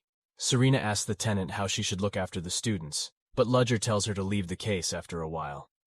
During the first exam period, Ludger said that he would teach the source code formula to the 5 students with the highest marks and start the exam after the end of the exam. Arendir meets and asks him about the test he is about to take. Lin replied that it was more complex than he expected. Indare, however, replies that he has so many things on his mind that he cannot study properly. Meanwhile, Chris sees Ludger's test and gets angry that Alyssa personally gave him the test, so it happened. He helps her in preparing for the next exam. Frisk becomes enraged to think he is being compared to the ruined lords and decides to take revenge on the Ludger. Lin is about to leave for lunch break, but a noble student suddenly blocks her way and misbehaves with her since she refused last time. Meanwhile, Freuden arrives there, and Lin is shocked to see him as he is rumored to be cruel and finds commoners disgusting. From there, Lin thanked Freuden for helping her, and Freuden offered to share lunch with her and take her to his private room. Ludger that he is having a practice exam and takes him to watch the exam. Selena told the students to use their magic powers to communicate with spirits and pointed this out. Students started to follow him, and he asked Professor Ludger to try this. But Ludger refuses, saying spirits doesn't like him. However, Selena tries to show Ludger that Spirit is kind, but he notices that Spirit is shaking and doesn't come near Ludger. Ludger tells her she is a shaman and the divine spirit protects her, but she tells Selena that Spirit doesn't like her. Selena went back to check on her students, and suddenly Ludger felt a high level of fire spirit energy still lurking in the forest. He noticed that Selena and the others who were sensitive to spirits could not sense it, and understood that it was a spirit controlled artificially by someone. If that man was explicitly watching him, then he must be another First Order hidden in Sören. Ludger got to a place where no one was and called him out. But a magic script appears telling him to meet after class at a certain location. When Ludger gets there, Esmeralda's spirit appears instead of the main body and tells Ludger he wants his help in creating havoc in Sören because a second-order underling is missing. Ludger refuses the offer, saying he can't take the risk as Alyssa still suspects him and is still keeping quiet. The spirit stops him making fun of her for having an assistant from the organization and asks if she is planning something behind her back. They warn Esmeralda for underestimating him and say she doesn't need to explain anything. Ludger says he allowed this, skip this time, but if Esmeralda doubts his loyalty to Zero Order, he will have to pay a price. The spirit apologizes to Ludger and leaves from there. Ludger thought that the voice behind the spirit was a young woman who was an elementalist, as she could control fire spirits to a high degree. So he began to suspect Rickle. The elementalist professor has a new professor welcoming event, and he sees it as an opportunity to learn about Esmeralda. Esmeralda watches Ludger and realizes that he feels no fear in the face of his fire, and he has suspected him for no reason. Lin can tell if someone has malicious intent or bad intentions towards him. Since childhood, and the only person around him who doesn't hold any ill will towards, is Freudenferrari. He also felt that Ludger didn't have any intention, either sadness or guilt towards him, but he couldn't figure out why. Meanwhile, Henry arrives there and informs him that he is a friend of the Freudians, but Lin senses that he holds no ill will towards her. Attends a welcoming party to find Esmeralda, but suddenly she hears a familiar voice and sees Evan Luke trying to approach Selena, but she rejects him. Ludger tries to stop Evan, but he gets offended and misbehaves with Ludger, so Ludger squeezes his hand. Evan's assistant tries to stop them, but Evan slaps help for interrupting. Suddenly Alyssa gets there, and Evan tells her to fire Ludger if he wanted Luke's company to sponsor the academy in the future. He was throwing out empty words himself, but Evan said that his father would be on the same page as him. Surprisingly, the chairman appears there, and Alyssa asks him if he agrees with his son, but the chairman apologizes to Alyssa for acting alone like earlier. Alyssa said it was fine, but she also challenged Evan to a duel with Ludger. He is the one who accepts the challenge. However, Evan doesn't know magic, so he orders Aid to fight for him. As she was a skilled mage, but she was surprised to see Ludger beat Aid immediately when the fight started. The chief accepted as it was a fair duel and told Alyssa not to worry about her stupid son. Selena thanks Ludger for helping her earlier and takes her to meet the professor of animism, but after meeting them, Ludger pays no attention to people like Esmeralda and thinks she might not be among the professors. Suddenly, Lin offers Ludger a drink, and he is surprised to see her working there, but Selena points out to Ludger that his assistant Jonah Lovett, a freshman who is proficient in animism, also works there. Ludger immediately noticed that he wasn't focused on students because the First Order was a high-level animist, so he thought he would definitely become a professor. Ludger heard several people talking about him, and that he wanted to start a business, and he was also buying cloth in bulk to enter the clothing industry. Ludger noticed that Violetta was moving faster than he thought, and he is desperate for their business. Suddenly, Ludger feels a severe pain in his head, and Claire worries about him, but Ludger tells her to give him a moment to get some fresh air. He came out on the terrace, realizing he used too much magic to finish the duel. He quickly took his medicine temporarily. Chris saw Ludger go inside after hearing people call for help, and saw Esmeralda turn into a monster. Guards begin evacuating people, and meanwhile, 5th-year Angela and 4th-year Animus Professor Viorano arrive to rescue with spirits. They attack Esmeralda, but none of their attacks work, and black flames start falling from the ceiling, destroying anything it touches. Ludger understood that this fire was closer to magma, and it was a rank 6 high-level spirit. Ludger couldn't understand why spirits were humanoid, as they were usually in natural forms like animals or plants, and he understood that something was wrong. Ludger saw that the monster had no basis as it incarnated using the medium to hide its identity. Ludger notices that the beast incarnates using a silver tray Jonah Elvit placed on the table. Suddenly, Ludger sees Lin trapped under the rubble. He saves her from there and applies medicine to her feet. Ludger tells him to get out of there, and he heads to Esmeralda to finish it off. Fiorano uses the spirit to attack Esmeralda, but the spirit's form shatters after just one hit, and Viorano understands that they cannot defeat her at their current level of strength. Suddenly they see Ludger appear there, and he starts attacking monsters and finishes. Esmeralda uses her real magic, and everyone is shocked to see this. After the incident, Viorano told Ludger that he was impressed that he found out that monsters incarnate using medium, and thanked Ludger for minimizing the damage by helping them. Arano asked Ludger if he was okay because he used a lot of magic laws when he was not well, and was asked if he was experiencing strange symptoms such as hearing strange sounds as these were sounds from the outside world. But Ludger denied it. After a few days, Ludger, reading the news about the incident in the newspapers, thinks he already knows Esmeralda's identity and wants to pass on the information to Sören. But still he knew that this was the first time Esmeralda had moved. And if his identity is discovered, Black Dawn will suspect him from the moment he takes it. He realized it wasn't the right time, and decided to observe a bit longer and look for opportunities. Ludger had also read that Evan was the leader of the Const auction house, and it felt very unpleasant to him after yesterday's event. Meanwhile, Violetta had arrived there because Ludger had called her early in the morning, curious about how the area beside the factory was renovated. Violetta takes him to show him the newly refurbished street, and as the tenants say the street should soon be overrun by craftsmen, Violetta tells Ludger that the Kirchhoff organization is doing music to replace the circus and organization. The children and parents were preparing the magazines he mentioned. Violetta shows him the newly opened tailor, and they plan to start with more approachable clothes. Then slowly, he invested in the luxury of the brand. Violetta seems confident because she dreamed of this moment, and Ludger asks her to come with him to meet the people they will be working with. She informs Violetta that Bella Luna is in charge of producing drugs and gunpowder, while the other members of Phantos and Arfa also arrive there, and Ludger brought them inside to talk. Like the others, Ludger clarifies that he offered it because he is capable enough to join them, and then demands the answer. Violetta agrees to work with them, and Ludger tells everyone that in the coming days, they will be raiding the Const auction site, because he wanted it. Something from there, Alex reminded Ludger that no one had been able to raid a custom auction house in the past 20 years, and the security there had also been beefed up due to recent events. Alex asks Ludger if he is sure he must have a plan in mind, and Ludger tells Hans to take him and show him the blueprints of the auction house and their destination. The next day, Ludger sees Selena and Jonah talking to a man and goes to them to ask how Selena is doing.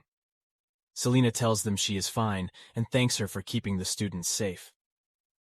Selena apologizes to Ludger that she couldn't help him, but Ludger says that it was her demeanor that calmed people down while they were evacuating, and she did her best in the role she was suddenly assigned to. The bell rings and Selena goes to her class along with Jonah, after which she meets Sedina to tell her to investigate Jonah for him meanwhile at the Const auction site. Evan was eagerly awaiting someone's arrival, as this was an excellent opportunity for him to regain his father's trust. Suddenly Alex arrives disguised as Lord Argara Muslim, along with a fan who is his bodyguard, and Evan welcomes them. On entry, Alex gives Evan his magic stone to keep in the same place. Alex says that his family uses magic liquid to produce high-quality magic stones, and this is the prototype of their business that he can't take anywhere. So Evan took it down to the basement to store it there, while Alex has a device in his ear to communicate with the Ludger. Alex notices that the entrance to the dungeon is an elevator that opens with one key, and all items are stored 30 meters underground. Above it was an artifact that was watching everyone's movements. Ludger told them to look inside the storage room, and told Alex to pack things up and come back quickly. Suddenly, Alex hears a familiar voice, and tells Ludger that Knight is his ex-girlfriend, who is also there. Ludger tells Alex to get the hell out of there, so Alex tells Evan he has to leave as he prefers to talk about their business in private. After returning, Alex explained to everyone that the structure of the auction house was almost the same as the map Hans had shown them, but the auction item storage room was divided into 3 rooms, and the most valuable items were stored in the room with the highest number.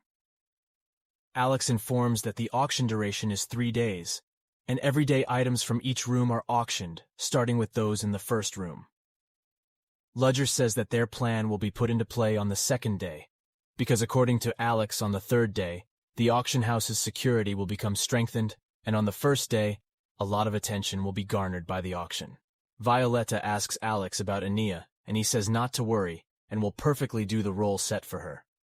On the other hand, Casey reaches Labrickle with the assistant. Detective Betty asks Casey why he's carrying so much useless stuff, which includes documents on incidents from the last 5 years. And he says that this is necessary because he has to move faster because it's going to rain. Suddenly it starts to rain, and while leaving the train station, Betty tells Casey that strange things have been happening in town lately, and tells her about the appearance of the cryptids. Casey says that those are no ordinary cryptids, and that James Moriarty's last traces are also heading here. Betty asked if she heard James Moriarty died fighting Casey beside a waterfall, and they both fell off a cliff. But he says that's not true, he's not dead yet. She tells him that he is still alive, and that he also has some evidence on the second night. At the auction, Ludger tells his team to start working on their plan, and Violetta is tasked with finding the key to the elevator entrance. Violetta asks the lockmaster to show her to her room, because she is drunk and plans to snatch the keys from her. The lockmaster takes Violetta to her room as she says that she forgot her room number, and tries to do something with it, but he knocks her out with one shot and starts looking for the necessary keys. Meanwhile, the auction event started, and Arender was also present there. Suddenly Casey arrives there, and Arender asks Casey if they know each other, but he says that he knows Arender as a princess, because there are rumors that the princess is coming to this auction. Casey tells Arender that he is a detective. Arender immediately admits that he is a famous water wizard who earned the title, and asks what he is doing in Ledrical. Daisy says that she was invited by someone, and besides that there are always incidents at important events like this. While Ludger was grouping with his group members, Evan suddenly stopped him after seeing him there, and asked him if he was enjoying tonight's auction. Ludger replied that it was worth a visit, and said he would go, but Evan asked his bodyguards to escort him personally.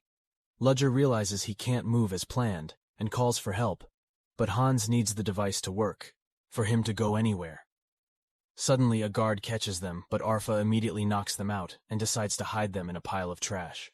After trying a while, Alex manages to reach downstairs to meet Violetta after escaping.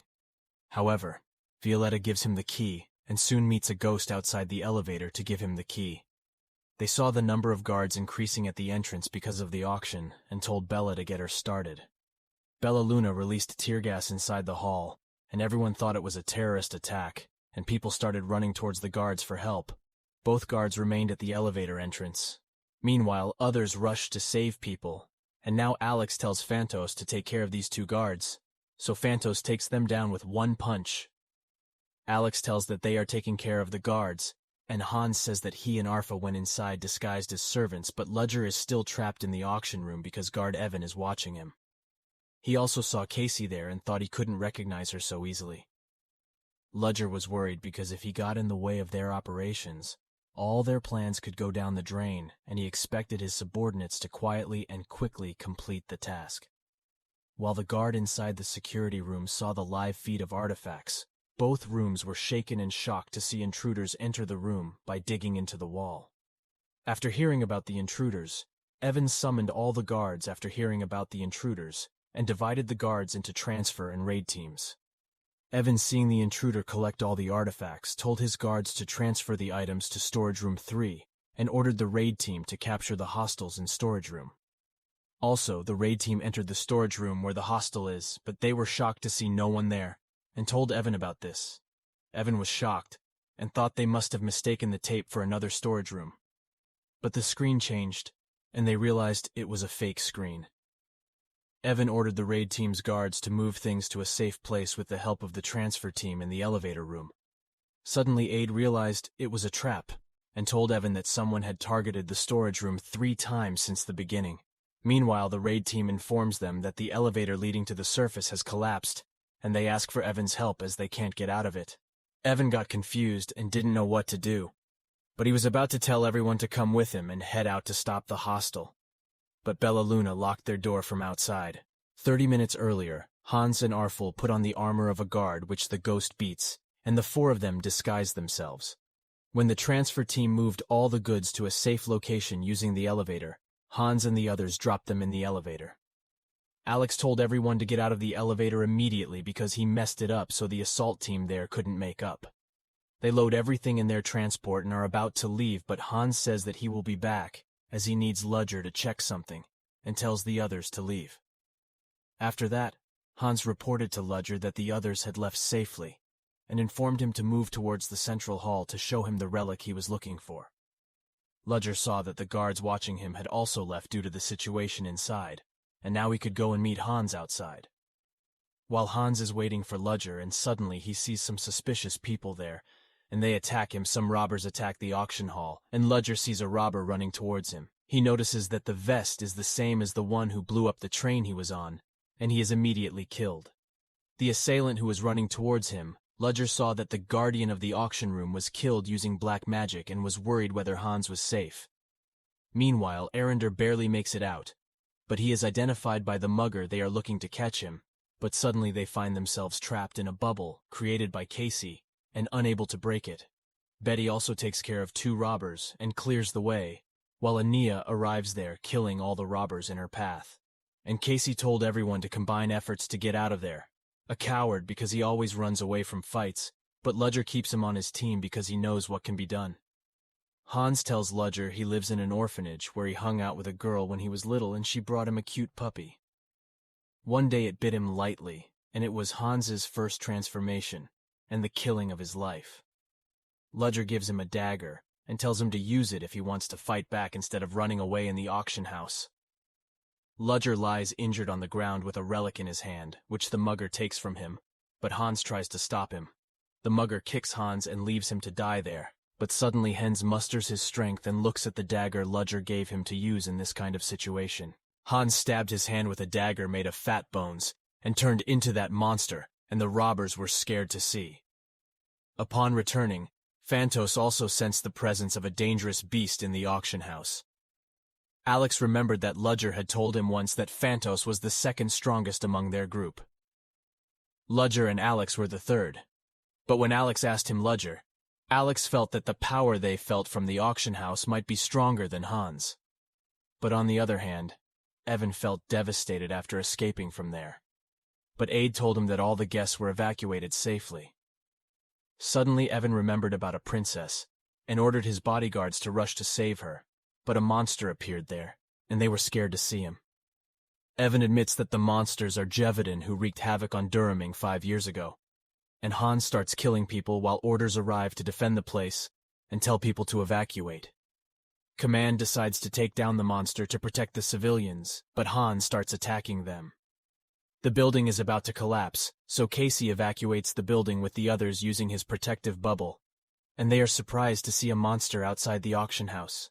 Casey immediately remembers that the beast died 5 years ago, and he saw the corpse in the Duramong Royal Museum, but he realized that the monster's corpse did not resemble the legs of the human-like beast in the auction house. He was sure of the possibility that Moriarty was present there, and wondered what he was planning in the city. Casey started attacking the monster to stop it. But it broke his magic, and he was surprised, so he took out his umbrella and attacked with a night order made of water. The Clockwork Command thought this was their chance to win and started attacking the monster, while Ludger noticed that Hans was using a dagger. He teleported from there to return to his form to take control of Casey's hand, and the command to destroy was successful. But suddenly they saw a bunch of mice approaching them. Casey is surprised to see the monsters controlling the rats to attack them, and he is afraid of the rats. They start to stop the rats, but there are many of them, and the rats join the severed heads of the monsters and form a cryptid to attack. Clockwork Knights. Casey's sequence is interrupted by rats, but he needs to buy time to evacuate the citizens from there. Suddenly, all the monsters stopped fighting, and they started looking towards the roof of the auction house where Ludger had appeared in a different outfit. Casey immediately recognized that it was James Moriarty by the sight of his mask covering his face, and he knew that he was the most dangerous being there. Ludger knew that Hans was still alive, and a monster, and rescuing the underlings was the duty of a leader. Ludger starts attacking the beast, and Casey is surprised to see the monster's head start to disappear with his attack. Casey's sword tells everyone to stay away from there because he trusts Moriarty, as he tries to get rid of the monster while Ludger attacks the beast with tear gas and uses magic to stab him. Ludger attacks the cryptids with his gun to kill them, stabbing the monster and shooting him with his rifle. Ludger appears there with masks on their faces, and someone injects the beast with a drug to protect the hand from the monster's body. The Clockwork Keeper wonders if the beast has died as the crying stops, and meanwhile Ludger tells the others the hand will be fine, as its ability to recover when transformed is impressive. They decide to get the hell out of there before the knights arrive. But Casey suddenly stops James Moriarty. Ludger warns him that he doesn't value his life, which he barely managed to keep up with the last time he fought with him. Casey says that he won't give up easily and asks what identity he's headed in this town, because he knows he keeps changing identities, and he will chase him until the end of the world. Ludger doesn't know that he is digging into his past and thinks if his identity gets known he won't be able to hide. Considering people know his face, it won't be easy for him, so he decides to kill him right there. However, Casey blames all of his troubles in the Auxilian Empire on him and his organization, Black Dawn, and he is shocked that he brought that up. Ludger says that he won't stop him from arresting him, but there must be terrorists and civilians who haven't escaped from the auction house and are threatening him with people's lives. Daisy decides to finish him off with full force and stop them from escaping. Ludger destroys his attack and says he is getting better, but he can't stop it. Meanwhile, Betty tries to attack Alex, but he hits her and Hans manages to block the attack. Anyaz, who wonders who he is because he stopped his stun sword. Clockwork Knights are coming there, so Ludger immediately run away from there with his team. If he warns him, he will get rid of him. The story begins in a gray atmosphere above the desolate Westeland sky. Dark clouds loom over a ruined house. There we see a boy kneeling in front of his parents' decapitated corpses, his tears falling in puddles, his hopes shattered, the world over for him. Suddenly there are heavy footsteps, breaking the pool of blood. Two monsters were seen approaching the boy, and instantly the monster made a fatal attack, severing his head and sending his body flying through the destruction. The monster was covered in spikes on its back, its smile dripping blood. There was a black halo floating above its head. The monster held onto the boy's broken body. There were two monsters, one covered in scales all over its body, and the other crawling on all fours with spikes on its back. A third eye peeking out from its forehead, its smile wider than that of the Joker in the Batman movie. Above the heads of both of them was a black circle hovering above their heads. The crawling monster asked the monster with the spikes on its body if we would save one more serving for later. But suddenly from behind, with a sudden movement, the boy jumped to attack the monster with spikes on his back. From behind he tried to grab the monster by the neck, but alas, his attempt failed. The monster turned around and was able to easily grab the boy by the neck and then slam him down. With what strength he had left, the boy tried to resist, but the nail monster viciously grabbed the boy's arm and tore it off. One of his left arms was cut off by the nail monster, but suddenly there was something that shocked both monsters. The eyes of both monsters widened, shocked when they saw that the arm of the boy, who was about 8 years old, could grow back, like a lizard's tail. The boy's frail body spurted blood. He writhed in pain and cried as his torn body grew back into another arm. This made the monster grin curiously while the other two were shocked by the never-before-seen occurrence and tried to make sense of the situation. They concluded that they had a new toy that they could play with at will. What's more about the endless supply of food that can fill their stomachs forever? Since they claimed the boy was theirs, they planned to name him Lizard's Tail. It was a name they gave him because he had regenerative abilities that allowed him to regrow severed limbs and repair damaged parts. The regeneration ability was originally thought to be God's gift to him, but now it was merely an agonizing curse that would last for several years. The screams of the teenage lizard's tail being torn to shreds. As he was chained to a boulder, they proceeded to release the tormented teenager. The crawling monster provoked him and intended to fight him. He had been in this situation several times, only to lose. These fights that he would never win served as a way to feed sadism. The crawling monster that didn't care who he was fighting and even used his deceased parents to provoke him for the purpose of driving him mad. Being provoked like that obviously made him very angry. He then jumped towards the monsters and rammed himself. Unfortunately, one of the monsters was quick enough to grab his left arm and rip it off and eat it. But Lizard's Tail didn't give up. He fought back, preparing to hit the monsters with an uppercut. But his punch was ineffective. His punch missed, and instantly the monster grabbed his wrist, crushed it, then bit him. Still unwilling to give up, Lizard's Tail took this opportunity to counterattack. Painlessly, he broke off his regrown arm and used it as a weapon. Like a razor-sharp knife, he slashed the monster until its mouth was torn open. He escaped the monster's clutches. One of the monster's friends mocked his friend who was successfully injured by Lizard's Tail, who was a human.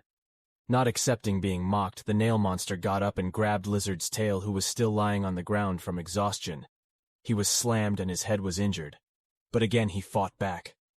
One of the crawling monsters then said to just let him go, mocking him as the weakest monster, for not being able to kill Lizard's tail, who was only a human. He continued to fight, releasing himself from the shackles. He chewed through the chain. His teeth were broken, his mouth dripping blood. He was dragged back to captivity. Moments later, the sound of clanging metal echoed throughout the mountainside. A man saw bloody footprints on the ground. It looked like human blood, he thought. He rushed to follow it to make a rescue. The man heard the sound of people shouting. Lizard's tail, who saw another human on the mountain, then tried to warn him to run away from the monsters. Hearing the screams of the captive Lizard's tail, the man was not afraid. He bravely walked towards them, in order to free Lizard's tail from the monster's shackles. A man with a pole hanging on his back. He thanked Lizard's tail for shouting and telling him where the monsters were. The two monsters looked at the man as a weak human. They prepared to attack him, but their expectations were wrong. The man took out a bell and rang it. Then from the base of the bell's handle shot out a strong gust of wind. A sword came out from inside his shirt. He slashed at the two monsters there. During the fight, the man revealed his identity. He was Cheon Woo, a monster hunter. He belonged to a group of humans who specialized in killing monsters. Seeing that, Lizard's tail was amazed. He was amazed. Now that the chains that shackled him were off, he seemed to have a new purpose. Her tears flowed. He wanted to live. He wanted to become a monster hunter. Lizard Tail begged Cheon Woo to make him a monster hunter. Cheon Woo turns to him and is surprised to see him smashing a rock to cut off his arm. Lizard's Tail says that he has regenerative abilities and recounts his years of experience as a monster captive. It then told him that he didn't need to become a soldier and begged him to teach it how to kill monsters. Seeing that ability, he regretted not discovering it in time. He wondered what kind of life the boy had been living. Seeing his strong determination, Cheon Woo agreed and would recruit him for training. He wanted to teach the boy and their group to fight monsters. Cheon Woo then asked the boy's name, and he said the name the monster had given him. Lizard's Tail is the name the monster gave him. Cheon Woo asked if he wanted to change his name, but he said no. Lizard's Tail accepted the name as his own. He will never forget what they did to him. Then Cheon Woo and warned him that the training method would be very painful. Lizard's Tail said that he had endured endless pain for years, and killing monsters was what he wanted to do. Seeing his strong determination, the monster hunter gave him the information to kill one of the monsters that was still alive. The dark circle hovering over the monster's head would disappear once the monster died. The monster that originally captured the Lizard's Tail is still alive, and Cheon Woo plans to help him get his first kill. To his gratitude, moments later the monster woke up and found himself chained to a boulder. The monster woke up and found himself in chains. He tries to escape before receiving a stab from Cheon Woo, who is sitting on a boulder. He tells the monster that he will kill it if it tries to escape. He jumps down and tells the monster to wait, and will be given a chance to escape. The man taught Lizard's Tail how to have divine power in different areas, and told him that all humans are connected to divinity if one immerses themselves in that divinity and feels its power. They can use divine power. That is why monster hunters have strong powers. To have divine power is to open the sixth sense. Someone told him that it usually takes a long time to open the sixth sense, but it varies depending on the person. It was unlocked, as mentioned earlier. The process would be very painful, and he asked Lizard's Tail if he was okay with it, and he agreed. The process started with Cheon Woo putting his hand on his head and starting to shake the bell. The wind gathered to the handle of the bell. Then out of nowhere the boy began to feel something. An ominous dark aura seeped out of his body, and Cheon Woo explained that it was a sense of divine power. Cheon Woo also checked the condition of his body. Lizard's Tail says that it's not painful but rather creepy. Cheon Woo tells him that it's just the beginning. Usually one has to work slowly to build trust with the Godhead in order to be able to have this power, and if one pushes themselves to have divine power, Godhead will refuse the request. What worried Lizard's Tail was that if the request for power possession was rejected, would he still be able to have power? Cheon Woo, however, assured him that even if possession is denied, one can still forcefully hold him and undergo incomplete possession. However, those who are incompletely possessed will have half the power of the normal amount, and will not be able to use the full power. With half of the power, the man then tells Lizard's Tail to close his eyes and focus only on his sixth sense, and there he will know how to summon divine power. Lizard's Tail started to try his first attempt to summon it. He only heard a sound at first, then suddenly he opened his eyes. All blackened behind him, there was lightning pouring out of his body. He kneels on the ground. Qianwu asks if he can endure the pain. He tells him that he needs to force himself to endure it. Lizard's Tail still closes his eyes and tries again. But this time it's faster, and he manages to hold on for now. Despite the pain he receives as Divinity tries to escape, Qianwu tells him that all he has to do now is endure the pain. Feeling the new power in his body, Lizard's Tail moved, taking large, powerful steps before running towards the monster that had once captured him, who was currently chained up. Lizard's Tail galloped towards the monster that was chained to the boulder. With all his might, he shouted to provoke it. The enraged monster then broke free. The chains began to break piece by piece, allowing the monster to dodge Lizard's Tail's attacks. The boulder he was chained to now turned into a pile of rubble, and the monster was shocked at what he saw. A hunter about to kill its prey. Lizard's Tail explains to the monster that he can escape if he manages to defeat him. He taunted the monster and prepared for the upcoming battle. Utilizing his newly acquired divine powers, a cloud of dust began to surround the battle area. The monster was overwhelmed by the attacks made by Lizard's Tail. Lizard's Tail initiated another attack and ran as the monster grew spikes on its back that evaded him. The monster was not to be outdone then. With its sharp claws, it slashed at Lizard's Tail's calf. Lizard's Tail felt the impact of the wound from the attack, but the pain could be compared to a light scratch which made him smile widely. Then he started a counterattack and ran at the monster once again, but got slashed on the cheek and calf, causing him to stumble.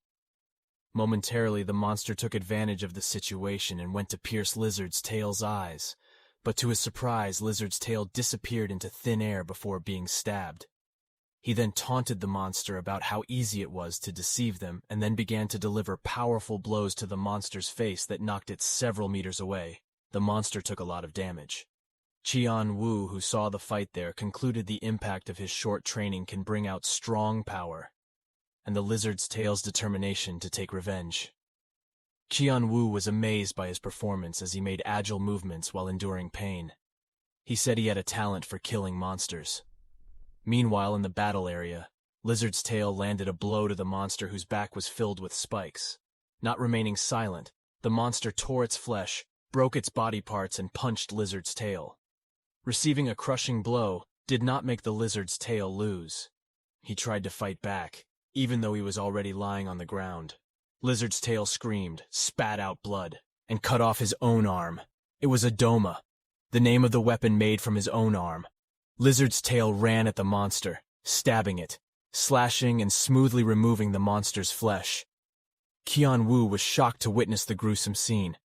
He laughed out loud as he felt the thrill of enjoyment in this fight. He took back the monster and started to pick up the spikes on its back, then pulled it out of its body. He then grabbed its arm with a wide grin and tore off the monster's arm, and then there was a shrill sound of pain from the monster. The monster screamed in pain as it lost an arm, then Lizard's Tail made its next attack. He sent shock waves throughout the area. A cloud of dust wrapped around the area Lizard's Tail was in. The monster took advantage of this and planned to attack its head after its vision was obscured, then waited a moment for the right time, and after the dust completely enveloped Lizard's Tail, the monster sprung into action and began its attack. The monster's sword almost reached the Lizard's Tail's head, making the monster feel a certain sense of victory. But the long, sharp sword that was supposed to pierce the target's brain was shattered into pieces. What was confusing was that as the blade of the monster's sword wrapped its head around the situation, the blade pierced through the flesh of the Lizard's Tail, but didn't fully penetrate it. Caught by Lizard's Tail's flesh, he forced the force used back into the blade, causing it to shatter. Lizard's Tail taunts the monster. The monster is helpless. The monster tastes its death. The final attack, Lizard's Tail slashes the monster's head with great force. Its head rolled a few meters away from its corpse, but somehow still managed to speak, speaking of its shame and questioning why it had to end up in the current situation with Lizard's Tail. They approached the severed head, dropped the staff, and then grabbed it, as the dark circle on the monster's head disappeared, and marked the beginning of Lizard's Tail's first kill. He planned to name the monster. Before his last breath, he named it the beginning of vengeance, marking his first step on his journey to become a monster hunter. With the decapitated head of his former captor lying before him, Lizard's Tail finally had hope to avenge the death of all monsters. Qianwu told him that it was time to go to the nearest village. Lizard's Tail, or nicknamed as Lizard's Tail, paused for a moment. He had been longing for freedom for years, and was also very grateful for his savior. Moments later, as the sun was about to set, Lizard's Tail asked Qianwu what would happen if it took a lot of time to go into a trance.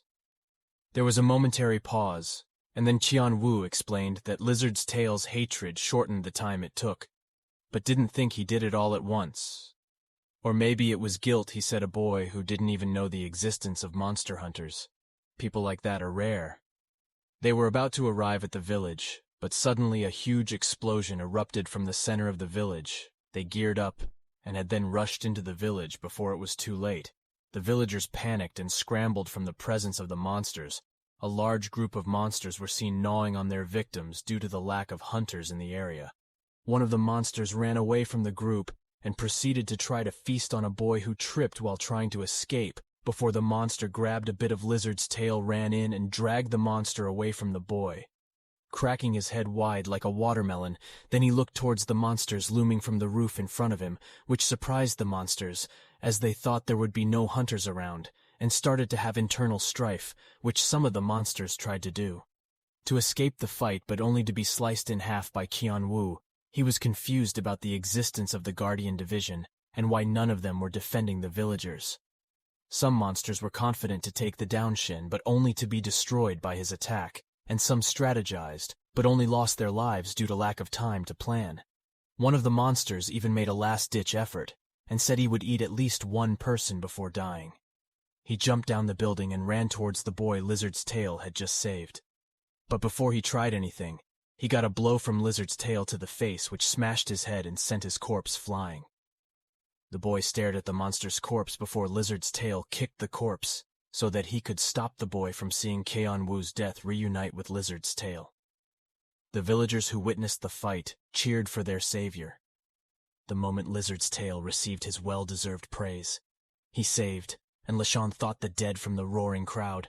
The village chief comes out thanking their savior and asks if they need anything.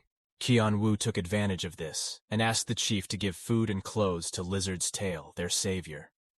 The chief took Lizard's Tail, and told the villagers to guide him to the bathhouse, and to prepare the clothes and food they brought. Lizard's Tail left, but Qianwu noticed another presence in another area. Another group of hunters had just arrived, and were currently investigating the monster's corpse. Qianwu approached them with an angry aura that scared the trio of hunters. He then asked them if they were responsible for guard duty due to the lack of guards in the area. He asked them what would have happened if he never came, and if they would continue to make excuses in front of the dead. He then told them to leave and started apologizing to the victim's family and took responsibility for the victim. Time passed and night fell. Qianwu rested outside, waiting. Lizard's Tail's footsteps could be heard approaching him, and he saw a well-groomed Lizard's Tail, who was fully dressed and had his hair cut. The young Lizard's Tail thanked his savior once again, and he had achieved a new goal of killing all monsters, as if they never existed. From the beginning, Jin told him that it was a difficult goal, and it would be better if he became a monster hunter. Lizard's Tail agreed with him. Back then. He couldn't see anything, because he was overwhelmed by vengeance. But now that he was determined to become a monster hunter, he then said that he had no shame, and knelt down and begged to accept him as his disciple. And he wanted to see the path in front of him. Sin walked through it. As the silence passed, he then asked Lizard's Tail to follow him and called him Lizard's Tail. His apprentice opened his eyes wide with joy and then chased after his new teacher as they started their journey. Qianwu told his new apprentice that it was going to be a tough journey for both of them and hoped he was ready for it before they left the village. The boy that Lizard's Tail saved earlier shouted his thanks to him that someday he would be a rookie too, and that he would save people in the future like him. The young Lizard's Tail acknowledged his cheers and raised his fist as a sign that he would do his best, and they left to take the next step towards their destination. The night stars shone brightly in the sky. Their teacher and student left the village a while ago and began to explain about monster hunters and asked Lizard's Tail's opinion on what it was. Lizard's Tail replied that they were hunters who killed monsters. At the end of the story, Qianwu explained that he wasn't completely wrong, but it was only half the truth. Hunters function as human protectors and monster destroyers. There are two divisions of monster hunters that share the same fundamental ideology, but have different core goals. The first is the Guard Army, where the main goal of the hunters is to protect human territory and destroy the monsters that attack it. On the other hand, the other group is called the Advanced Division, whose goal is to start far from human territory, to eradicate monsters. Qianwu then asked his newly appointed student which division he wanted to join, and Lizard's Tail replied that he would join the Advanced Division without a second thought. After knowing what division he had chosen to join, this was a good start. And Qianwu told him that they can start training, which makes young Lizard's Tail's spirit rise. He explained that the training they will be doing is running and confused Lizard's Tail about his goal, and he started to lose determination. Shin then explained that they will be running while having strength, so they will also train to maintain this spirit, making Lizard's Tail utilize strength. But he wondered why Chin didn't do the same for him. Chin then explained that he doesn't need to, because God's strength is delivered to a certain extent. When one achieves perfect possession, after which they start running at high speed, time passes, and daylight can be seen in the sky. The students and teacher are still seen running, and make it to the canyon they have passed through, and the lizard looks tired.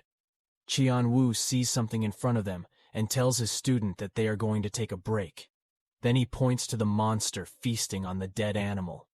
The lizard grins, and then makes his arm stick by tearing off its arm. The monsters heard the approaching humans, and their presence made them hungrier, and they started to start a fight. Lizard's Tail quickly eliminated one of them, with a quick swing crushing the monster's head. 3 more monsters started attacking Lizard's Tail simultaneously, but he managed to kill all 3 in one swing. The guarantee left them a big splash mark on the canyon wall. Another monster managed to sneak in an attack, but was quickly countered, and his head was smashed by Qianwu to the ground. He then shouted at Lizard's Tail from a distance, telling him that he had to dodge all the monster's attacks before killing them. Lizard's Tail asked if it was necessary. Then Qianwu explained that it would make him stronger, so he had to do it. Lizard's Tail obeyed the lesson of his master, and then to dodge the oncoming monster attacks before counterattacking, without leaving the head behind. A group of monsters tried to gang up on Lizard's Tail, but he jumped a few meters above the ground and remembered what he learned from his master. However, another monster jumped in the air, and the monster that jumped behind him managed to bite his arm. This angry Lizard's Tail, then he grabbed his head, then started a grand slam, smashing the monster's head into the crater. A group of monsters began to swarm around him. Then out of nowhere, the spirit that Lizard's Tail possessed shouted at Lizard's Tail that only he could hear. His grip strengthened, and he ran through the crowd of monsters, and everything in his path got sliced in half, leaving destruction. Then another swarm starts ganging up on him as they reveal their hunger and greed for him, but they are all killed with one swift slash. This confuses the remaining monsters, making them aware of their human hunger for Lizard's Tail. It taunts the remaining monsters, and they all attack him simultaneously. Moments later, the canyon is covered in blood, and we see Lizard's Tail lying down and resting. From all the fun fights he just finished, Qianwu then tells him it's time to leave after finishing the fight, which surprises Lizard's Tail. He then explains that they have to leave because Lizard's Tail looks hungry, and that they have to go to the next village to get food. A moment of silence filled the area, then filled with confusion. Lizard's Tail was hungry before he realized what he had to do. A moment later, they were seen running while in a trance. Despite not getting enough rest, they ran from one village to another, and every time they saw a monster, they finished them off and started running again. Initially, this regime lasted for a few days, then a few days, then a few weeks, until they ran so much, Lizard's Tail lost track of time, and ended up being on the verge of collapse before they made it to the next village. The village they had just arrived at and looked so big, and Lizard's Tail asked his master if they planned to rest and eat there, but Qianwu told him that they would eat on the go. To Qianwu's confusion, Lizard's Tail then pointed up at the clouds, and Lizard's Tail tried to see what he was pointing at, but was obscured by the sunlight and clouds. Lizard's Tail squinted, Then behind the clouds revealed a large flying turtle ship with a large golden dragon head on the bow of the ship. The ship would be leaving soon. They would eat and rest there as the ship left for the hunter base, which excited the young and persistent Lizard's Tail. Lizard's Tail and his teacher's ship had reached their destination, Central City, and they soon arrived happily. Lizard's Tail approached the window and pressed his cheek against the glass, gazing at the impressive sight before him. As he analyzed the city, he wanted to live somewhere like that after arriving. Lizard's Tail couldn't help his curiosity and asked his teacher why they had come to Central City when he said he would take him to the hunter's headquarters. The teacher, understanding his confusion, replied calmly, revealing that a new headquarters for the hunters had been established in Central City. Lizard's Tail must have realized that there must be a significant reason why the headquarters was not in Central City. Perhaps Central City offered more resource opportunities or strategic advantages to the hunters and their operations, a big tree that they could see from their position in the new headquarters. Motivated by his desire to become a hunter, he then posed the question once again to his teacher, seeking guidance on the path he should follow to become a hunter. In response, the teacher assured Lizard's Tail that he would vouch for him and his potential. This endorsement carries considerable weight in the hunter world, implying that Lizard's Tail's teacher highly values his skills and character. And to show his dedication and commitment to becoming a monster hunter with Qianwu's reference, the man of the table allowed Lizard's Tail to join the advanced division, an opportunity usually reserved for experienced and skilled hunters. The man then showed Lizard's Tail his monster hunter outfit and story, only asking him to give it to him. The man from the table secretly became annoyed when Lizard Tail spoke to him informally. Considering his face looked young, he hid his annoyance and gave him a set of basic colored monster hunter outfits. Qianwu, on the other hand, was busy reading a book when one of the battle commanders called out to him. They exchanged greetings with each other after not seeing each other for a long time. Lizard's Tail observed the interaction between his teacher and his son. Noticing his son's hand resting on his teacher's shoulder, as a protective disciple loyal to his teacher, he confronted his son with threatening remarks, but Qianwu wisely pushed Lizard's Tail's head and called him an immature disciple. The conversation between the two continued, but as Lizard's Tail listened, he couldn't help but hear the grumbles heard from the students here without his knowledge. The attentive students heard, so they threatened him back that they would blow his hair out, saying such words and actions were inappropriate when speaking to their elders or showing proper respect in the monster hunter community. The students then saluted Qianwu and inquired about Lizard's Tail's seemingly rude behavior. Seeking clarification and understanding, Qianwu then asked Lizard's Tail to address the other students, but he only said they were arrogant and stated that he was much stronger than the other two, which they didn't like in the midst of the full atmosphere and tension between the students. Two other students suddenly laughed lightly. One of them suggested that they settle their differences by finding out which one of them was truly stronger. Playfully, he turned to Qianwu, seeking her opinion on the matter, and highlighted the idea of the students each engaging in a competition for a cleanup operation to hunt monsters. He took the opportunity to make an important decision with the approaching operation. He spoke to the assembly, appointing Qianwu as the platoon leader, a position of great responsibility and authority within the team that Lizard Tail was proud of. Looking at the very noisy students, Qianwu thought they were very noisy for a platoon that was supposed to work together and operate as a cohesive team. Then they proceeded to a place that looked like where they were going to ride. A man was waiting for them there. He was responsible for organizing the vehicle and providing the necessary coordinates for their mission.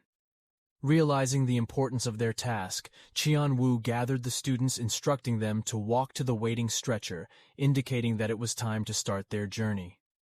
Afterwards, Qianwu opened the coordinates and placed them on their stretcher, saying goodbye, and then leaving the Lizard Tail always eager for new adventures and experiences. Quickly, Lizard's Tail found himself fascinated by the palanquin, comparing it to the dragon ship they had previously traveled on. With both traveling at their speed and efficiency, he felt an excitement within him for no reason. In addition to their mission, one of the students named Rayon asked Qianwu if she was resting, but she wasn't there for that, and was present for a much more important purpose than the others, sensing an opportunity to tease Rayon and Lizard's Tail. The attempt to interrupt her suggested she was also resting, unfazed by the provocation. Lizard's tail's bead smirked in response, further fueling Ron's dislike. With an authoritative voice, Qianwu shouted and ordered them to start the operation immediately. The students went into action, readying their weapons and mentally preparing themselves to challenge Blizzard's Tailgrin with anticipation and excitement, ready to kill them all. Qianwu shouted again, ordering the students to come forward and stay focused on the mission. Lizardtail jumped out, unleashing his agility and prowess, while Rayon was somewhat unsettled by Lizard's Tail's strong determination. Expressing his uneasiness, mentioned that he disliked the seemingly possessed state exhibited by Lizard's Tail. But with the operation now underway, there was little time for personal preferences or concerns in response. Defiantly, he urged the other students to show Lizard's Tail the difference in their abilities, setting the stage for potential competition in the mission.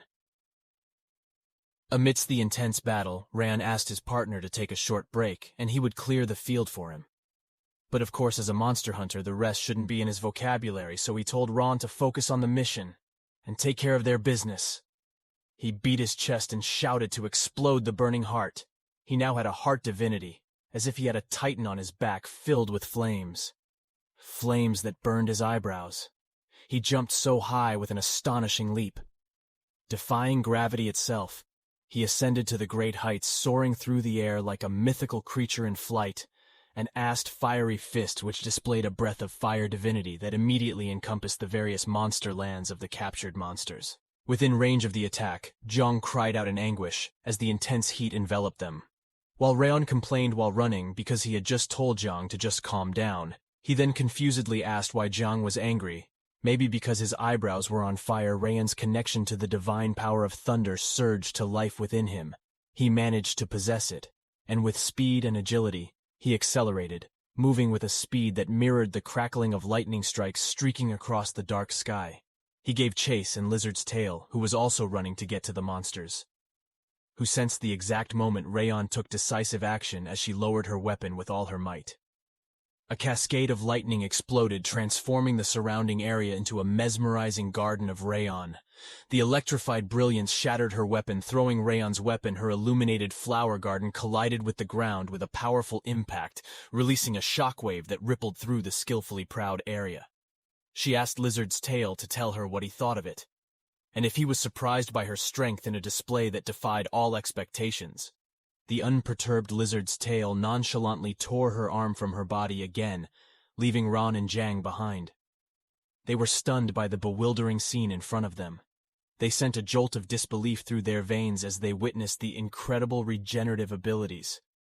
From the Lizard's Tail's body, the realization dawned on them that the Lizard's Tail had an incredible ability that allowed it to regrow severed body parts with great ease.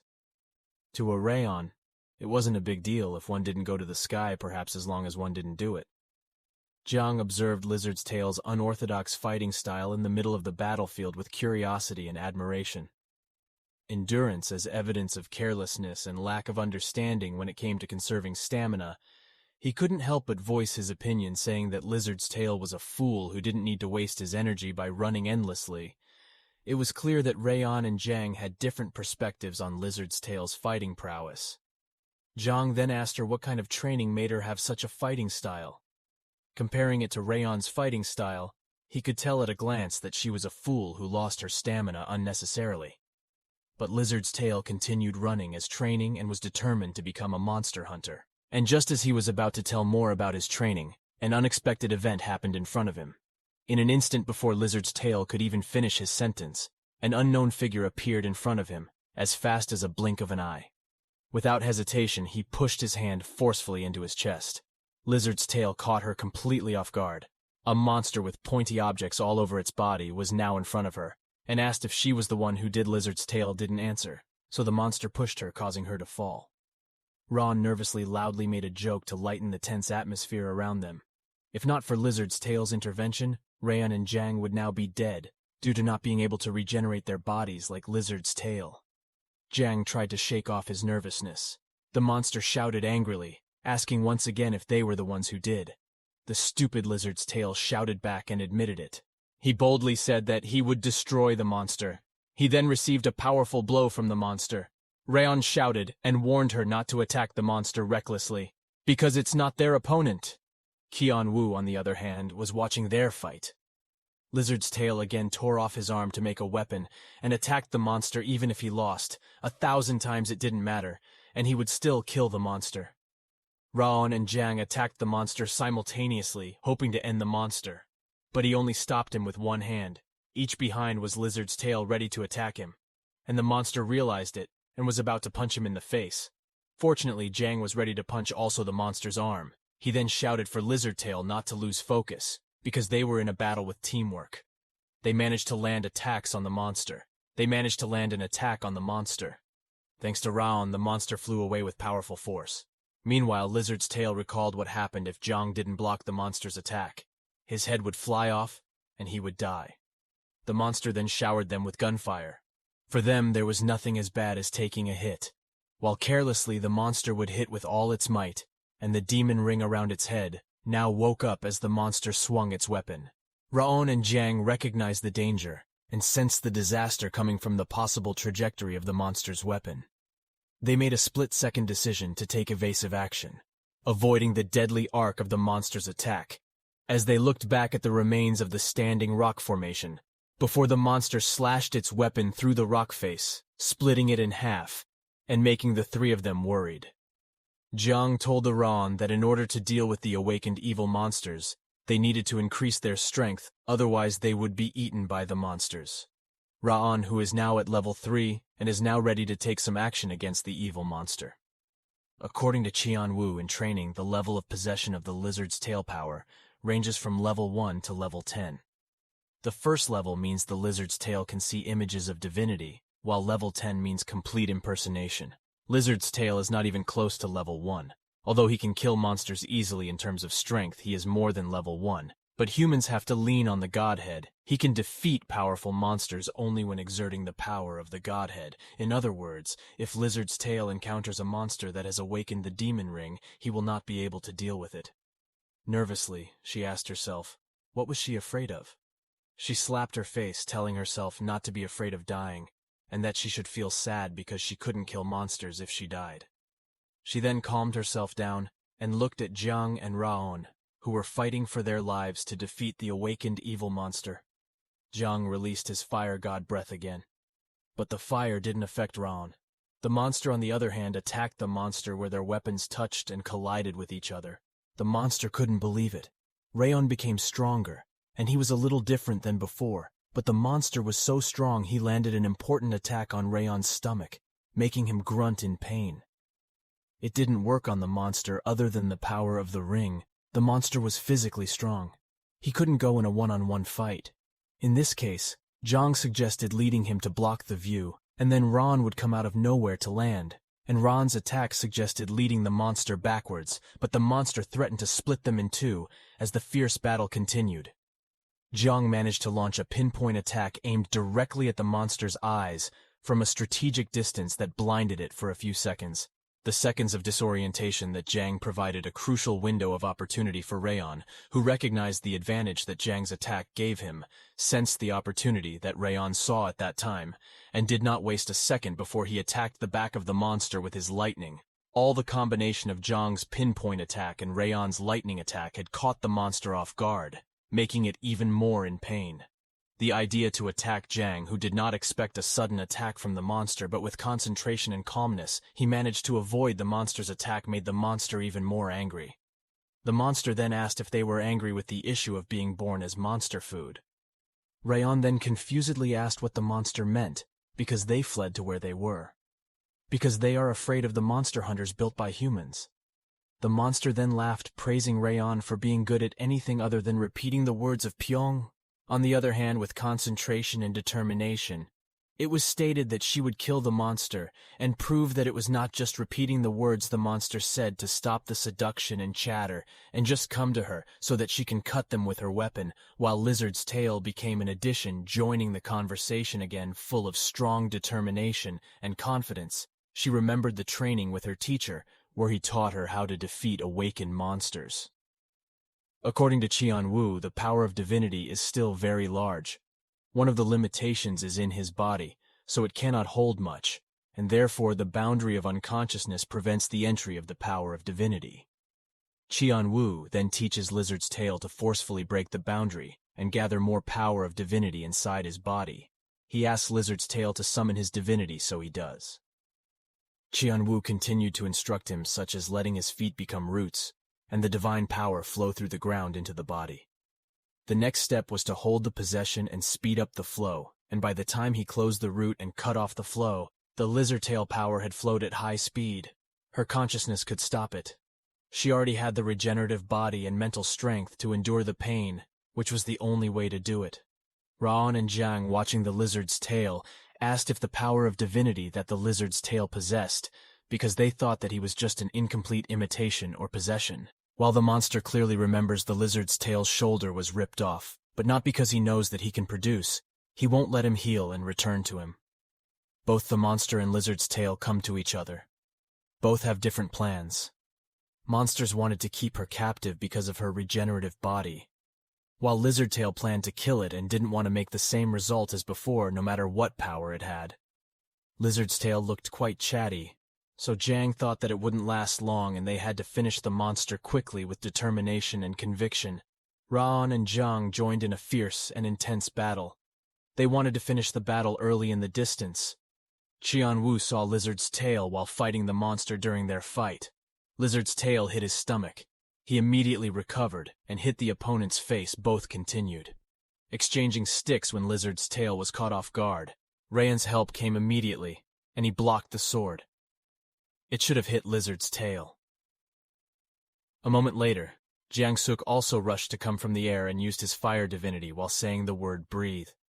This third time he did a series of attacks, which in turn caused the monster to fall. This time Lizard's Tail was panting, and as Rayon witnessed what he considered stupid with a lot of stamina, he asked Lizard's Tails, would he faint? Lizard's Tail failed to immediately silence her, saying she won't faint until she kills the monster. After Lizard's Tails said it, the annoying Zhang immediately said that even though Rayon is at the 3rd level, she can't face that kind of monster alone, so they have to face it together. Lizard's Tails immediately agreed, but first the insulting Rayon, who reacted as soon as she heard it in their Rayon Banda and Jiang Suk's figure, would speak. They were talking about something, and Rayon asked if Jiang Suk would do that. Jiang Suk immediately replied and said he had no choice here. Rayon can't do anything but remind him that if he uses it, it should be moderate and not suicidal. Jiang Suk said they would leave first, and he would join them as soon as possible. Lizard's Tail immediately said that Jiang Suk didn't need to do it. He advised Ito to take a break and that he would kill the monster. After that, Jiang Suk concentrated and spoke to his divinity because of what Lizard Tail said to Jiang Suk. They start fighting again before they start fighting with the monster. They do have another conversation on the other side. You can see the resurrected monster. Lizard's Tail would be a problem, as his regenerative body was still dual human, referring to Ran, and Jiang Suk was already damaged. So convinced himself that he could do it according to this failure would mean death anyway, if he had to sacrifice his life. After he mentioned this, he held his devil's ring immediately. A black line appeared on his hand, and his body absorbed it at the other end. Rayan could be seen observing the place where the monster had fallen before. Just seconds later, it suddenly appeared in front of her with a very fast action. Despite the monster's fast attack, Rayon still managed to dodge its attack here. The two began to exchange attacks. The first attack came from Lizard's Tail. She kicked the monster but caught Lizard's Tail again and forcefully went through it. But quickly the Lizard Tail recovered. The monster immediately rushed and gave him a very strong blow so that he sank to the ground, which was carried by the Lizard's Tail in turn a few seconds ago, and the monster immediately left that place. Being hit and suffocated this time, Lizard Tail was at a disadvantage. But then help immediately came from Rayon, who attacked him with Thunder's divine breath. After attacking the monster, he immediately searched and saved Lizard's Tail. But only a few seconds later, the monster immediately returned and attacked Rayon. After making an attack, Lizard's Tail appeared out of nowhere and attacked Rayon. He hit him, but she immediately grabbed his face with her left hand and punched him in the stomach with her right hand. According to her, this would be easy to faint if Lizard's Tail couldn't breathe, but before Lizard's Tail's attack was reduced, it forced that part to his shoulders. Because of this, he released the Lizard's Tail. According to the monster, he sacrificed half of his life. But why are they like this? For a while he didn't realize that Ron was going to attack him here. It was seen that Raon's lightning was like a knife and pierced the monster's body one by one, and Raon answered his previous question and said that they were strong. Despite the lightning flowing and piercing its body, the monster still managed to fight back. Raon said she couldn't handle the monster anymore, so they had to hurry. When the lizard's tail was about to try to punch the monster, suddenly Jang, whose half-body was on fire, stopped him, because he thinks the monster should be finished off with one punch. Here Lizard's tail stopped and just looked at Jang Suk. Jang Suk walked slowly looking, even though his strength was now drained. There was a trace of suffering in his appearance, eyes watery and almost half of his body engulfed in flames. He told him to feel his suffering. As he approached the monster after saying these words, he placed his hand on the monster, which looked like a ball of fire, like the sun, and placed it on the monster's chest. Its body, in less than a few moments, gave off light. After this incident, the monster's body was burned. Raon looked relieved, and thanks to Jang Suk, they finished quickly, and now they could relax. But their attention was distracted when Lizardtail asked if he was sure the monster was okay. Asked which monster, but seeing what he saw, Lizard's tail was immediately surprised by what he saw. His colleague Jang Suk was engulfed in flames by his divinity. Jang Suk was seen struggling in the midst of the flames that were devouring his own body. Ron rushes over and mentions that he's late. According to him, the gold bracelet on his right arm must be removed. Lizard's tail casually says that he will do it himself, but Qianwu immediately approaches and says that he will do it this time. Raon immediately denied it because he thought the ground was melting, so it was very dangerous. But according to Qianwu, it's okay. At this time, Qianwu's hand looks radiating energy. Here he holds it over Jang Suk's head and releases strong concentration on it. A few moments later, Jang Suk returned to normal. At that time, Jang Suk was surprised to learn that Qianwu helped him. He apologized and asked if Qianwu was hurt because of him.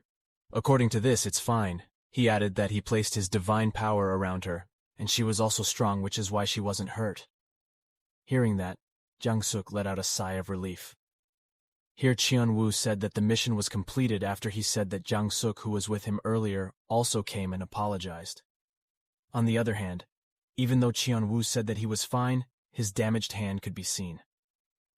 Moments later, Jang and Raon climbed onto the stretcher at the same time as they were preparing to leave the place. Lizard's tail looked up from the remains of the burning monster. He regretted that he didn't give it a name. At the same time, his leg was stumped on the burning body, and gave it a dismemberment as if he was giving it a name of forgiveness. At the same time, Qianwu said goodbye to the two monster hunters here. He said to tell that they were going to the north. He also told them to strengthen themselves, which they also promised. In a vision at this time, Monster Hunter goes completely away while the passenger is driving.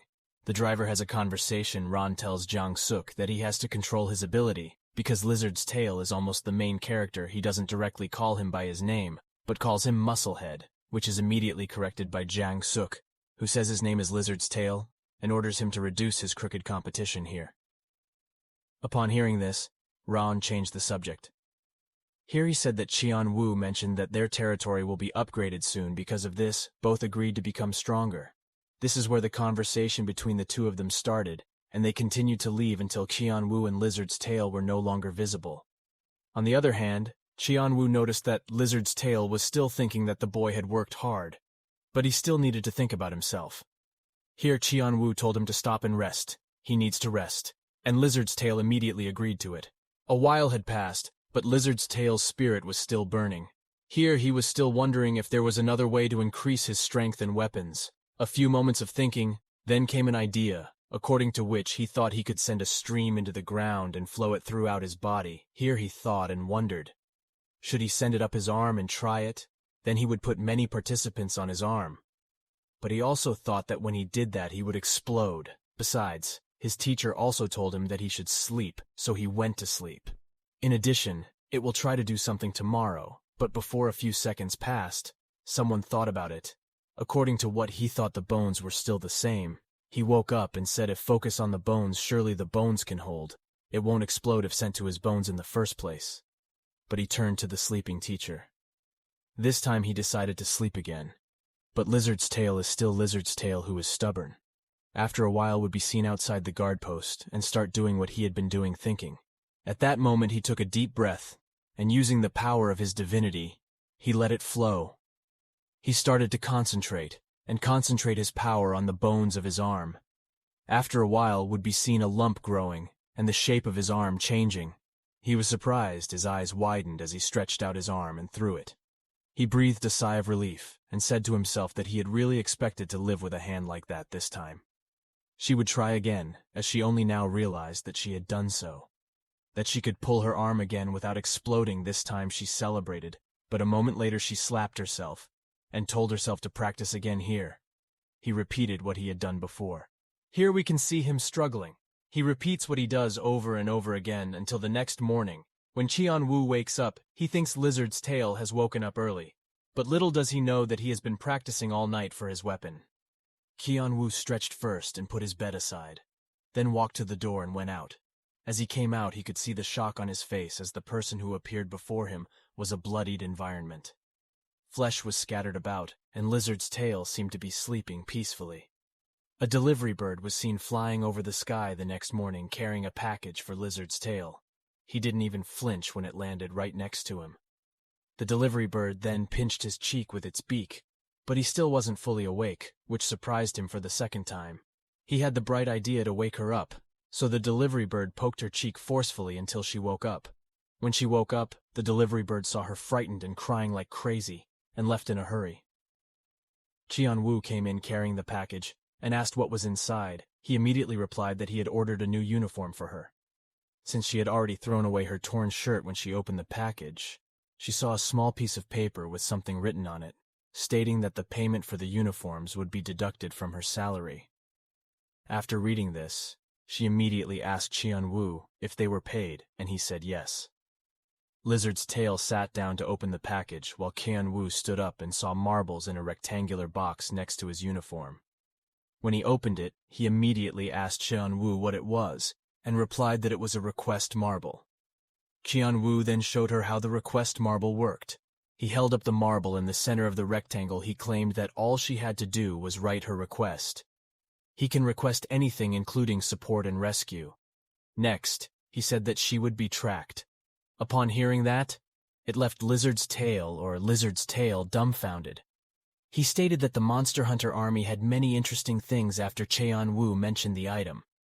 Lizard's tail is reminded to put it to bed every time he wakes up because they are not the only ones using it as everyone else is using it, and their guardhouse should be kept clean. At the same time, she stated that if she went to the back of the guardhouse where they were staying, she would find a shovel and broom. After the conversation, she asked if Lizard's tail was satisfied with the results of his training last night. Then he answered confidently, saying yes with the broom he was holding while cleaning the place he practiced last night. He heard some sounds approaching him according to the first sound, as if there was a monster there. Because of the blood here, 2 figures of people were seen. The sound just came from a woman who was talking to a man besides the 2. They had one more friend.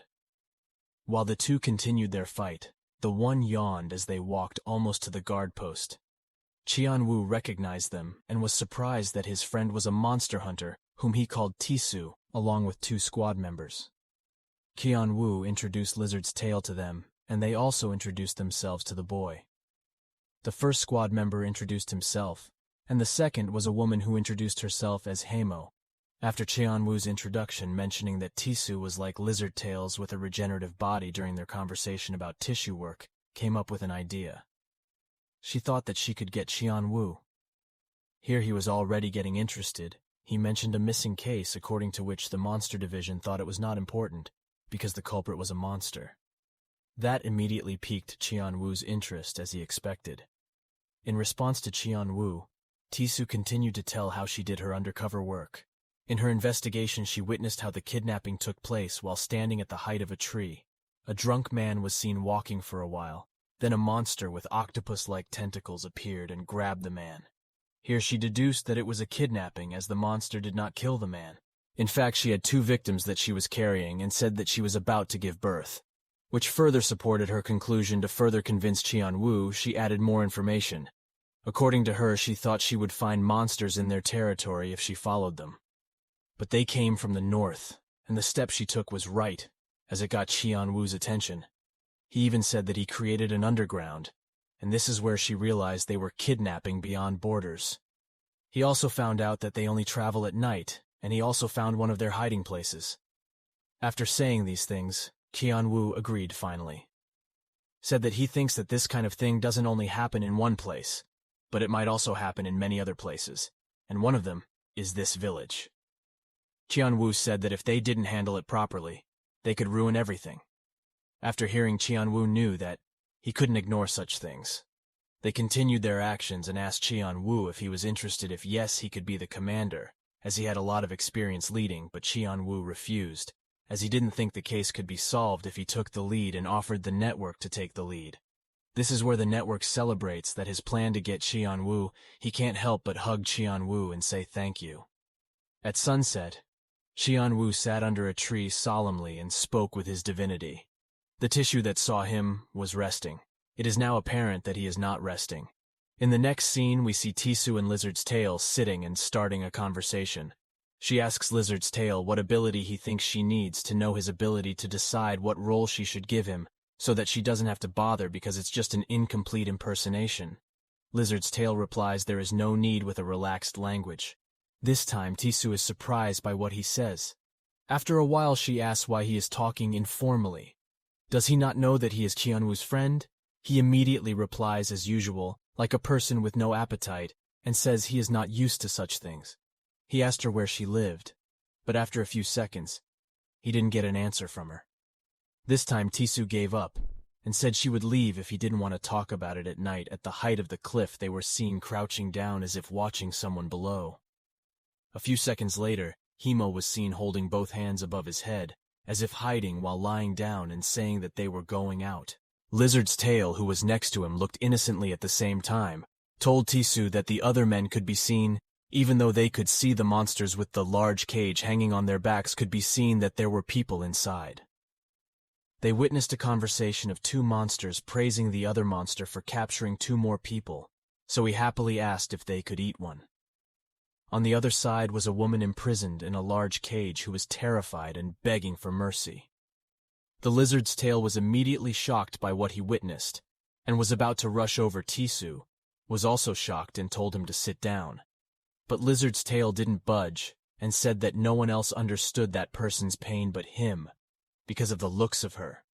Stopped with words, Tisu violently strangled him with one hand, and said that if he saved this person now, hundreds of people would die, then they would have to sacrifice one. Tisu added that if Lizard's Tail didn't like how he was handled, he would have to move up in rank, where he could also take the lead. After the incident between the two, they were shocked to witness chaos in the group of monsters fighting over who would receive the prize. Because of this disturbance, the monster's previous plan to eat someone in the cage didn't go through. The 5 descendants breathed a sigh of relief because of this. Especially the Lizard's Tail monster started moving with Tisu's command. She immediately made them follow and leave the place.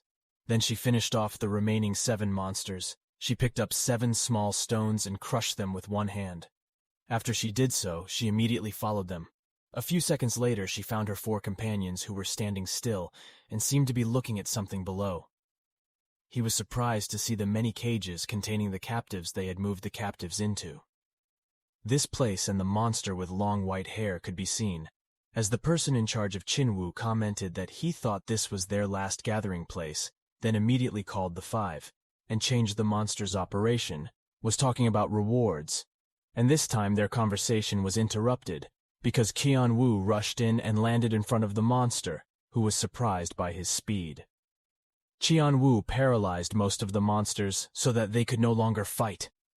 In an instant, Qianwu did what he had to do. The leader of the monsters that could barely move, he gave orders to the remaining monsters. Currently, he and Qianwu are assigned to keep the monsters out of the battle. He brought out his divinity. It was originally a god in Sumerian mythology. He was called an Akkadian, but Sumerians used to call him Inki, meaning living in water. It was his ability to control his blood. But if he bled a certain amount of blood, he would die. On the other hand, he could control others. As much blood as he wants by mixing a little of his blood with their blood. Using this ability, hold back the monsters. Himapun shows his ability. Here his divinity can be seen.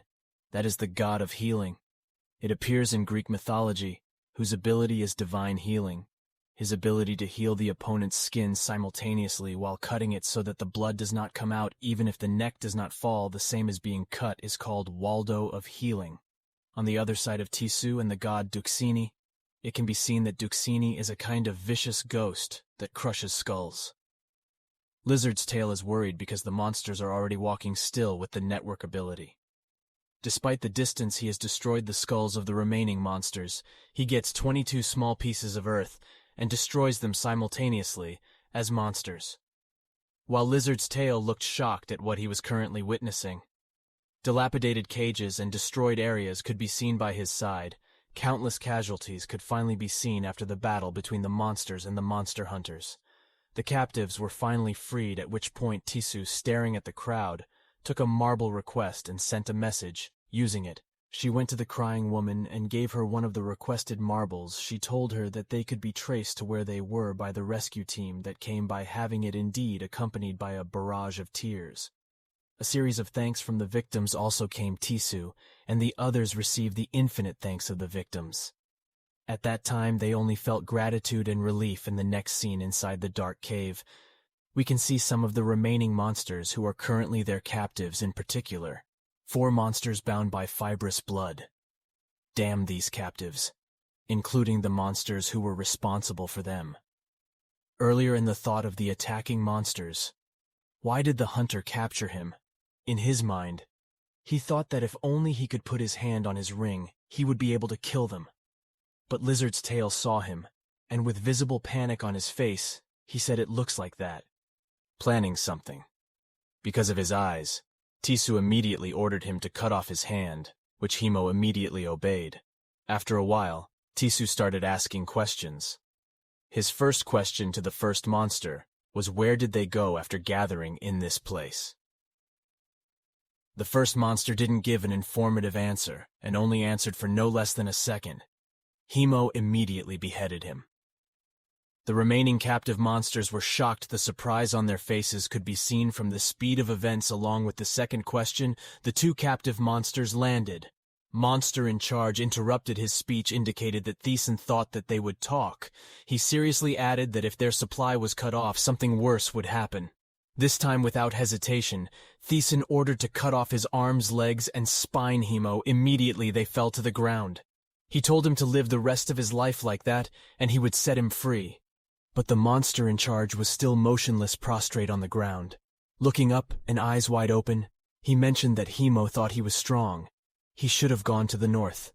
Then the monster hunters are just there. Puppets, he added, after Litani. This Lizard's tail charging monster couldn't resist and offered to kill him if he wanted to die so badly. But the network stopped him, because according to this, he would free him. So Lizard's tail should let him suffer like that. After hearing that, Lizard's tail reluctantly kept quiet. The network continued to question his second captive monster. But just like the first monster, he didn't like the answer, so he also beheaded him. This time in the third monster, they got the answer that Tisu-san wanted to hear his way to Beelzebub. He said when Tisu heard this, he couldn't believe it, and mentioned the word Beel offering above, or Beelzebel, is a name derived from the Philistine god officially worshipped in Ekron, and later adopted by some Abrahamic religions as the main demon. Beelzebub, also called Baalzebub in the Bible, is the prince of the devil. A few seconds of monsters attacking. Char spoke again, but less than a second later stopped immediately because of the blood that looked like a cloth covering his mouth. After this, Tisu continued to speak again. He said that the last captive monster should be comfortable, because the limbs and arms of the monster responsible for them had been cut off. But if he still had doubts, he allowed him to kill him after a few seconds of silence. He mustered up the courage to speak, according to him. There was a path leading to the northern boundary underground. After saying this, Tissue next, knowing about its entrance here, he said that they needed to release it, as a demon ring was needed to open it. He added that when he opened the door, they should let it live as they promised. Their monster, the monster, then seriously replied that they were only keeping their promise and wouldn't be able to get out alive if they passed someone else. This time the monster attacked again, saying such words, and his fellow monsters finished him off, and said if he wanted to die, then die, and he would live this time. The monster willingly walked towards Cliff and stuck out his spandrel-shaped hand. After he did this immediately, the cliff split into two and formed a path to the open door in front of them. Once the entrance was open, allowing the monster to leave as promised, but chances are it was not allowed to live because right when it came out, the right time was the arrival of the rescue team. Moments later, it was instantly killed by the rescue team who came here. They caught up with the tissue and reported that their rescue had been completed. He asked where the support was, but he replied quickly that they were the only ones providing support. The people who came to support them were also put into the rescue work because they had no idea of the number of casualties this time. He did nothing and decided to give them a mission in the spacious room. The shadow of the monster can be seen in front of the throne, where another monster named Nava here. The two are heard talking about the chaos that happened. It tells Nava that the cliff door has opened and there seems to be a problem here. A question forms in Nava's mind and clarifies his thoughts. He asks if the monster hunters have reached their place. Now the monster stands in front of his navy, who immediately greedily comes to the conclusion that in this case the monster hunters will soon come to their territory, because they have found it. After a while, he immediately orders them to prepare what they need to solve the problem before the ball is found. When the monster turns around, away from Nava, she indicated that she would return to their territory without any damage. After she said this, a swift force hit her neck. Nava's power unleashed as he didn't like what the monster said. In fact, Nava said that this time he got to say these useless words casually. The monster's head was cut off, but still managed to apologize to Nava. A small smile was seen on his lips, while he reminded the predators not to return before hunting, and they had released a final litany, saying to prepare to hunt each one of them. As the monster hunters descended the stairs from the entrance, they were amazed at the size of the place. On the other hand, the rescue team mentioned that they had not identified themselves yet. The gray-haired man introduced himself as Wood, the bald man introduced himself as Jinwan, and the woman with them introduced herself as Belle. While doing her stretches, Thiessen asked them about their abilities. They immediately replied that they had no special abilities, as they were called the Chosen Ones. When Lizard's Tail heard this, he was amazed. Despite his lack of knowledge, Qianwu immediately explained this and said that the Chosen Ones can borrow divine power. However, the great god helps many people, so he doesn't want to be owned by one person. That's why they can't use certain divine powers instead. They could exert God's power without being possessed, and their divine power was approaching the 10th level faster than anyone else. After Qianwu said this, they immediately agreed and said they could all exert divine power at the 6th or 7th level. After Lizard's Tail heard this, his emotions poured out, and he said that this was cheating, because they needed to endure the pain of possession, whereas the Chosen Ones could exert divine power without being possessed. In other words, they were the opposite of incomplete possession. At the same time, Thiessen gave instructions to Qianwu, where the leader and guardian division was assigned. After this, they immediately took action while moving Sayal and Himo conversing. Pimo asked if he wasn't nervous, and Xial immediately replied that he didn't know, because he hadn't felt it for a long time in action. They were stopped because of the sound they heard. Moments after stopping, the wall on the other side suddenly broke down and spewed out many monsters who wanted to kill them. This time everyone used their own abilities to fight. After a while they were able to take down a few monsters, but according to Thiessen, he didn't think it was over. However, the monsters they were fighting were preventively awakened monsters, so they would have a hard time here because their stamina might be depleted. The awakened monsters could create or strengthen their weapons using their demon rings. According to Thiessen, they could run out of energy, but they had to endure it to survive. They needed to move forward as much as they could. He added, but moments later the Lizard's Tail suddenly rushed, and Thiessen was surprised and angrily asked Qianwu, why did his disciple run away here? Qianwu's action was just apologizing because of Thiessen's frightening aura. According to him, he also did not expect what his disciple did. Moments later, Thiessen ordered his platoon to defeat the monsters during the fight. Qianwu can be seen in looking at him and praising him in his mind, saying he did a good job as he has held the divine power longer. They continued to fight until Lizard's Tail was confronted by a monster that resembled the monster that had captured him earlier. Here, he asked the monster if it was his relative. He added that his name was Vengeance, and the monster immediately reacted as it could not believe it could kill a monster that had a name. As monsters with names are considered high-ranking, little did this monster know Lizard's Tail was the only one who gave him that name. During his fight with the monster, the observing monster saw that Lizard's Tail had a regenerative body, so he immediately reported it to Nava. When the witness reported the monster to Nava, he was delighted and couldn't believe it was a regenerative body. He thought it would be a wonderful gift.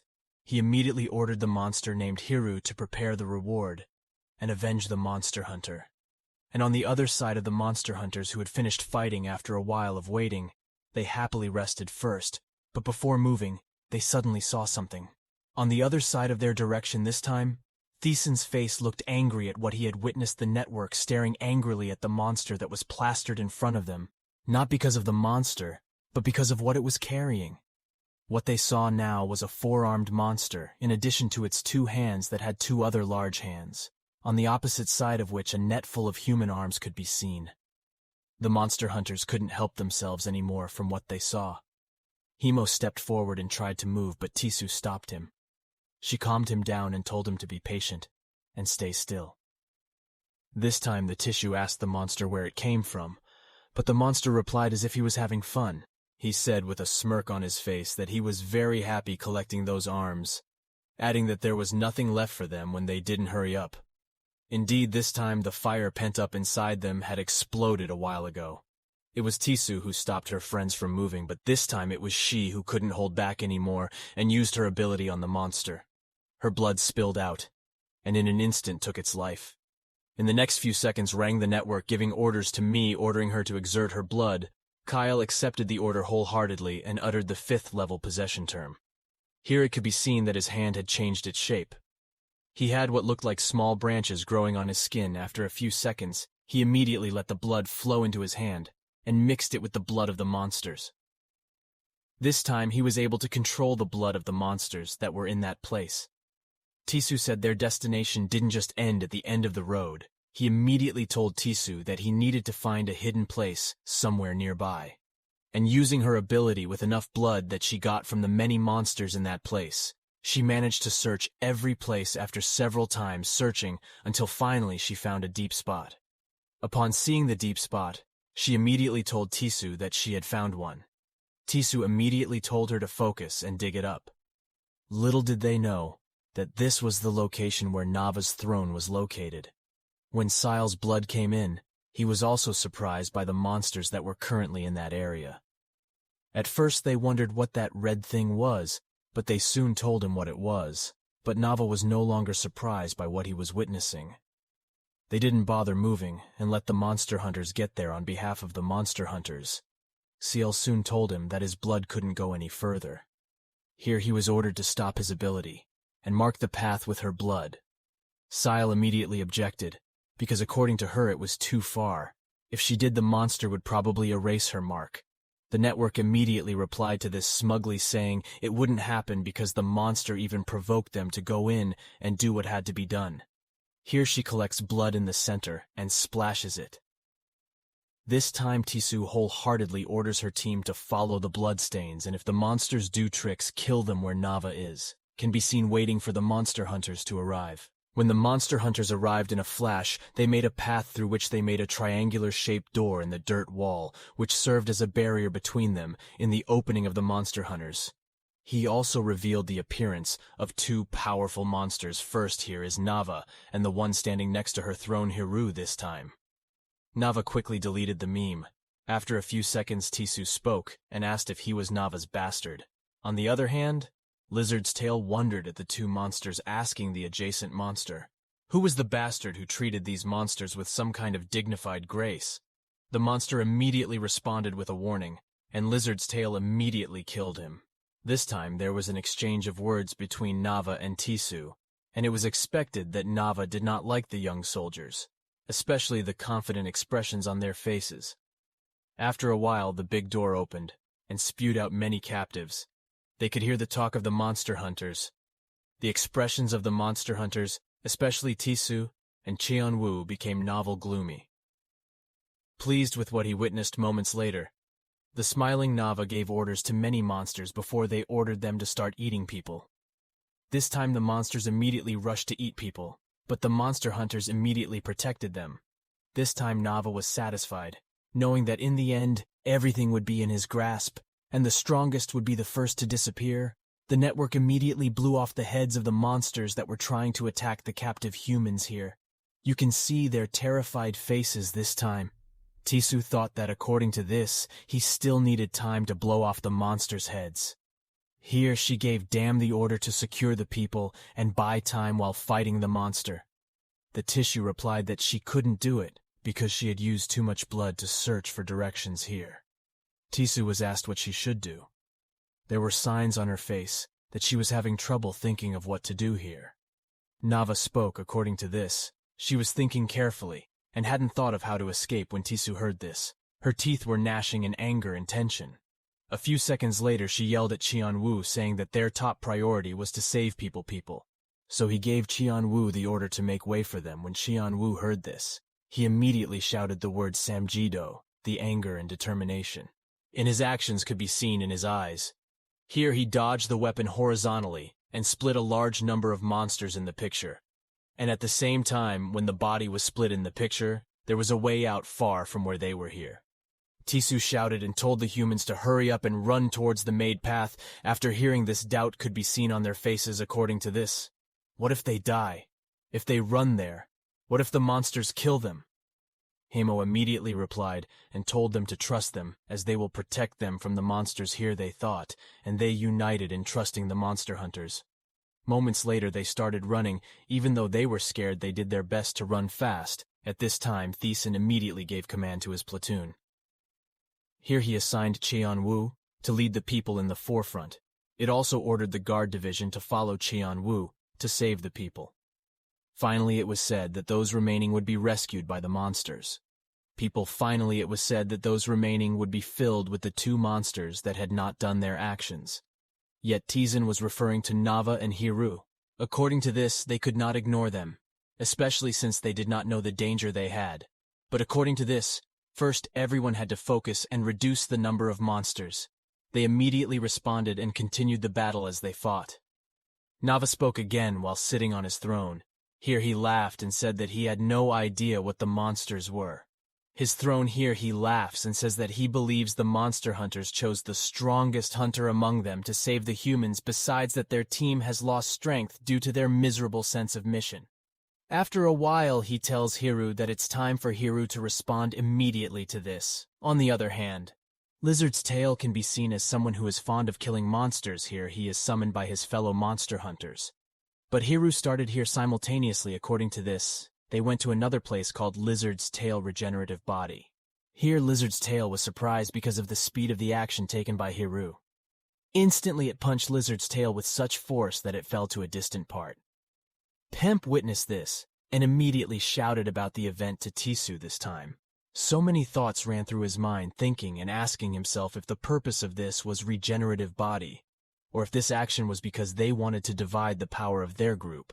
Heyo said that Tishu should stop thinking so much about this shit. Hio was about to sink in his thoughts when Hio deliberately made a sound with his weapon, waking up Himo. Tishu's spirit saying that Tishu should stop thinking so much about this shit. He was about to be immersed in his thoughts when Himo accidentally made a sound with his gun that woke up the Tishu spirit. Himo said that the Tishu should stop thinking too much about this shit, adding that they will take care of the affairs here. And he went to help the fabled Lizard's Tail stupidly.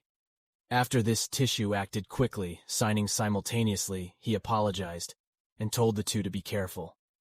Nava smiled at the sight. According to this, the monster hunters always aim to save the people, but they have lost a powerful member of their team. She said there is not much left for her to have fun with, happy at the same time. She stood up on her throne and walked towards Himo, and Sayalvava's smiling and confident face can be seen here, though. This seriousness can be seen in Himo, and Dam Himo said he will take care of her as long as Sayal supports her. Dam immediately agreed with this. Now Lizard's Tail is seen fighting with Hiru. When Hiru started attacking him, he immediately blocked her with his hand. Here Hiru is astonished. Surprised because she withstood his attack, she called Lizard's Tail a regenerative body, but Lizard's Tail immediately reacted, and said her name is Tail. Hiru immediately replied that she is not interested in human names that anyone can enter, besides that we don't know how she lives this kind of life. After a while, Hiru's face instantly became confused because of what she was seeing.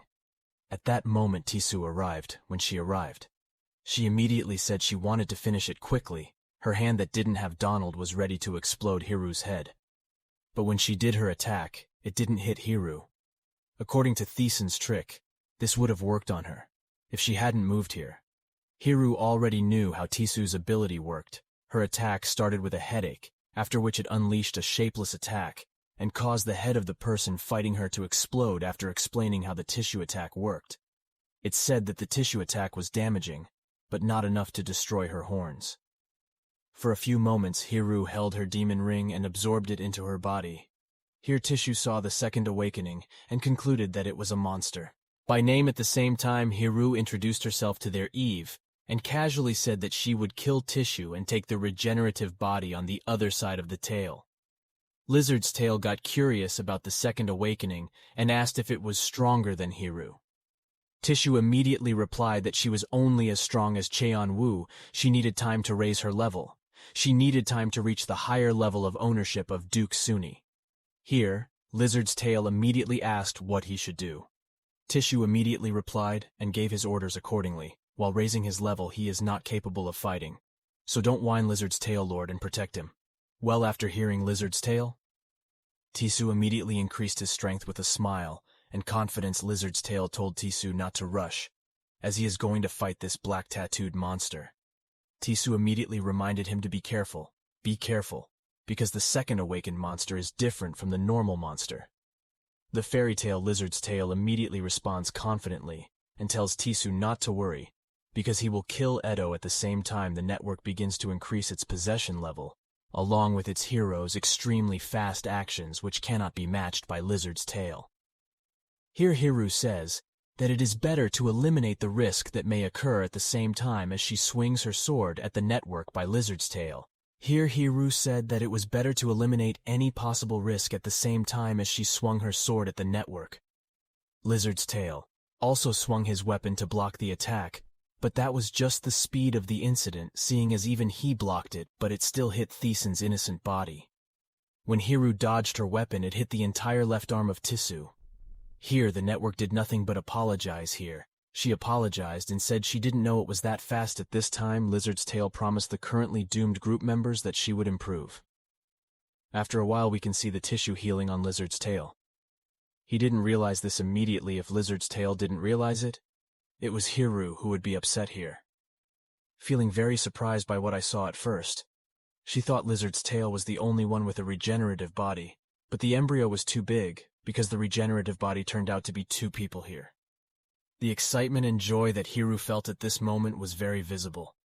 She thought she had to hurry up and finish this, even though her face was confident, and Latani Lizard's Tail did not agree with it. Her determination could be seen on her face, and she said she would not let it be what would be the fate of the two regenerative bodies. In front of the civilians, the monster's head exploded.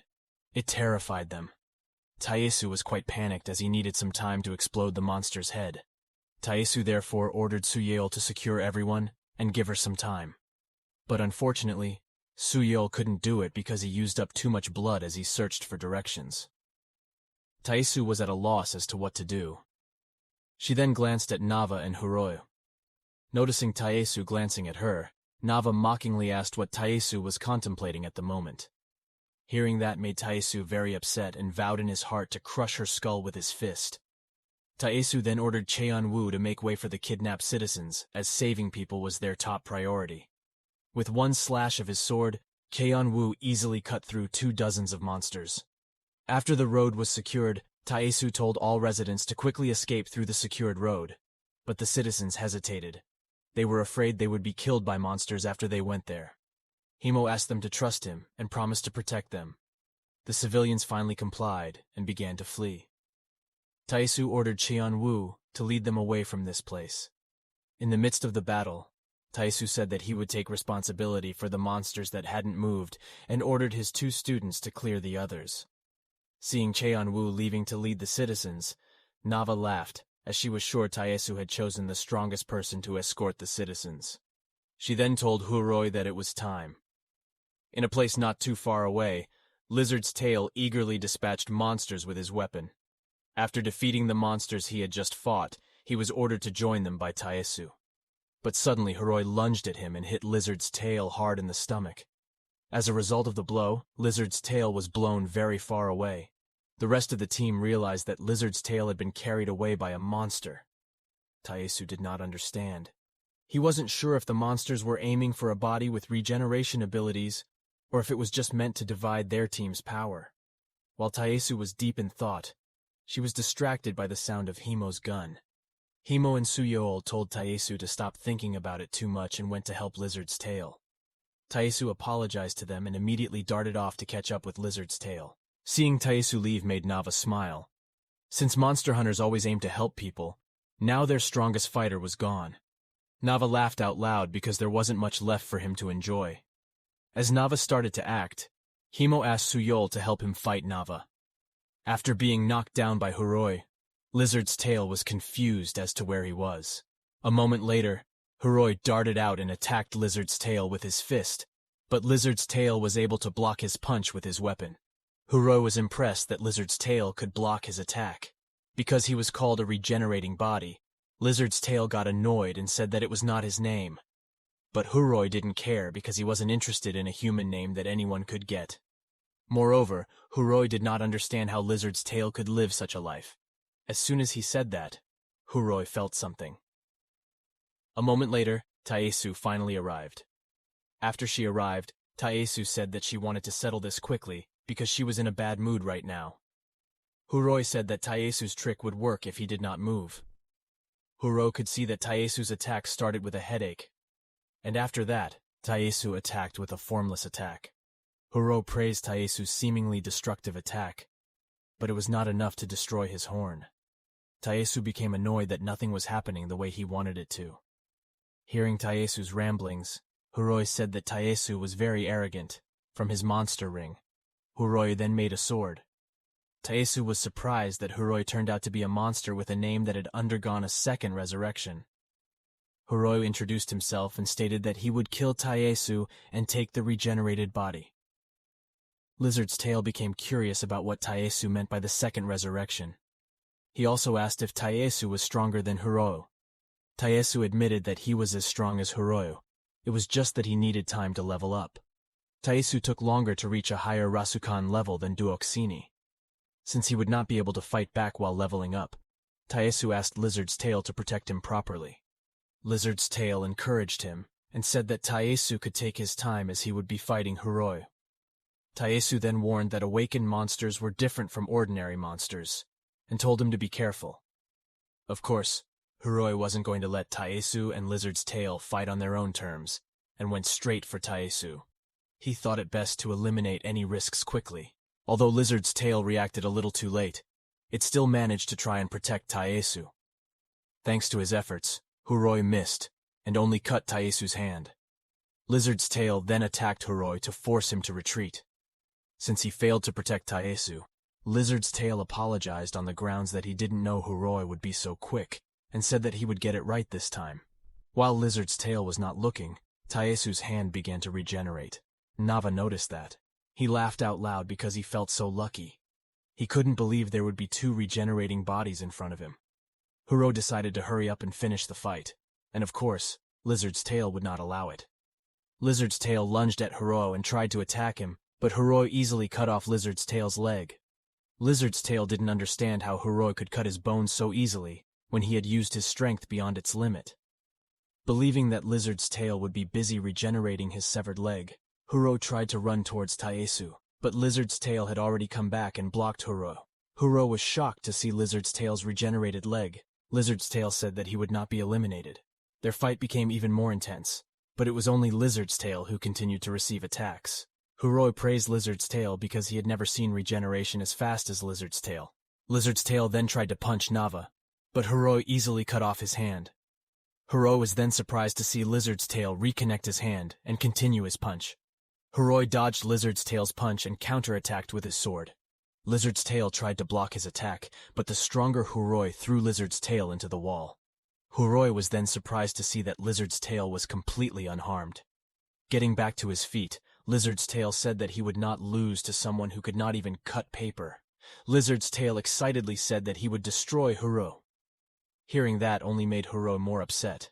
Lizard's tail lunged towards Huroi with his weapon, but Huroi quickly cut off various parts of Lizard's tail's body. Lizard's tail quickly combined its cut body parts and tried to make a new weapon. After making Lizard's tail a new weapon, it tried to attack with it, but Huroi easily blocked the attack with his sword. Huroi had no idea that Lizard's tail could make such a weapon. Lizard's tail then tried to punch with his free hand, but Huroi was able to block Lizard's tail's punch. Huroi then kicked Lizard's tail and sent Lizard's tail flying away. Although Lizard's tail looked exhausted, it didn't look hurt at all. Huroi did not expect fighting against a regenerated body to be so troublesome. Lizard's tail arrogantly said that no matter how much Huroi cut him, he would never faint. But Huroi refuted this and said that it was quite easy. He only needed to cut Lizard's tail's entire body into small pieces so that regeneration would not follow properly, and Lizard's tail's mind would start to disintegrate. Huroi darted out and slashed at the lizard's tail. The attack was so fast that the lizard's tail did not even have time to respond. Huroi then began to cut the lizard's tail to the smallest pieces. In that situation, it couldn't do anything. Having no other choice, the lizard's tail threw its weapon at Huroi. Huroi was confused as to why Lizard's tail would throw away his only shield now. But suddenly Lizard's tail disappeared in front of him. Lizard's tail then appeared behind him and strangled Huroi. Lizard's tail then laughed, because this way, no matter how fast Huroi was, he would not succeed. Huroi said that Lizard's tail was doing something useless. Hearing that, Lizard's tail invited Huroi to see if it would be useful or not. Lizard's tail then shouted loudly into Huroi's ear. While shouting at Huroi's ear, he also beat him on the head. Huroi tried to fight back by tearing off Lizard's tail's hand, but it was futile as Lizard's tail could quickly regenerate his hand. No matter what Huroi did, the lizard's tail would not go down. Not only was Lizard's tail lizard-like, Huroi thought that Lizard's tail was also the worst. Hearing that, Lizard's tail offered to avert Huroi's eyes if he didn't want to see anything bad. Huroi had finally had enough and started smashing himself against the wall. An annoyed Huroi told Lizard's tail to stop while banging himself against the wall repeatedly. Huroi thought that Lizard's tail was very persistent. When he tried to pull the lizard's tail's hand, Huroi was surprised to find that it was a severed hand. From behind, Lizard's tail suddenly struck Huroi on the cheek and knocked him to the ground. Since Huroi could not kill Lizard's tail said that he would make sure Huroi wanted to die himself. Huroi finally started to get angry and intended to get serious. However, he suddenly felt goosebumps from behind him. He could feel an uneasy presence from behind him. Behind Huroi there was Taesu with very long hair. Huroi could sense that Taesu was very dangerous and decided to run towards Taesu. Seeing Huroi running towards Taesu, Lizard's tail naturally tried to stop Huroi. A panicked Huroi thought that he couldn't let Taesu live any longer. He couldn't believe Taesu could make such a huge power gap with him. With his sword, Huroi tried to take care of Taesu before his eyes opened again. Lizard's tail tried to stop Huroi, but he was too late. Just as Huroi was about to cut Taesu into pieces, Taesu's mauling was finally complete. Lizard's tail and Huroi began to feel a tremendous headache. Lizard's tail and Huroi could only scream in pain on the floor. Taesu slowly walked past Lizard's tail. After Taesu walked past Lizard's tail's headache began to disappear. He realized that he would be fine behind Taesu. Lizard's tail did not understand how anyone could endure that much pain. Taesu then approached Huroi and raised his hand. Huroi began to levitate as if being controlled by an invisible hand. Huroi, who felt a tremendous headache, could not use his powers properly. Taesu then crushed Huroi's head. After Huroi finally died, Deoxini asked Taesu why he used his full power on an opponent like Huroi. Due to the urgency of the situation, Taesu was forced to do so quickly. Deoxini called Taesu an arrogant fool. Then, since Taesu had used his full power, Deoxini took Taesu's head in return. Lizard's tail was very surprised, and asked why Taesu would do such a thing. But suddenly Taesu woke up again, as if he just had a headache after waking up. Lizard's tail couldn't understand what had just happened. Taesu explained that if he used full power, he would have to sacrifice his head in return. But since Taesu didn't die, the Duoxini gods hated him. Since the battle here was finally over, Taesu invited Lizard's Tail to leave quickly and return. Lizard's Tail was really very confused. He couldn't believe that Taesu's head could regenerate when his own head couldn't even regenerate.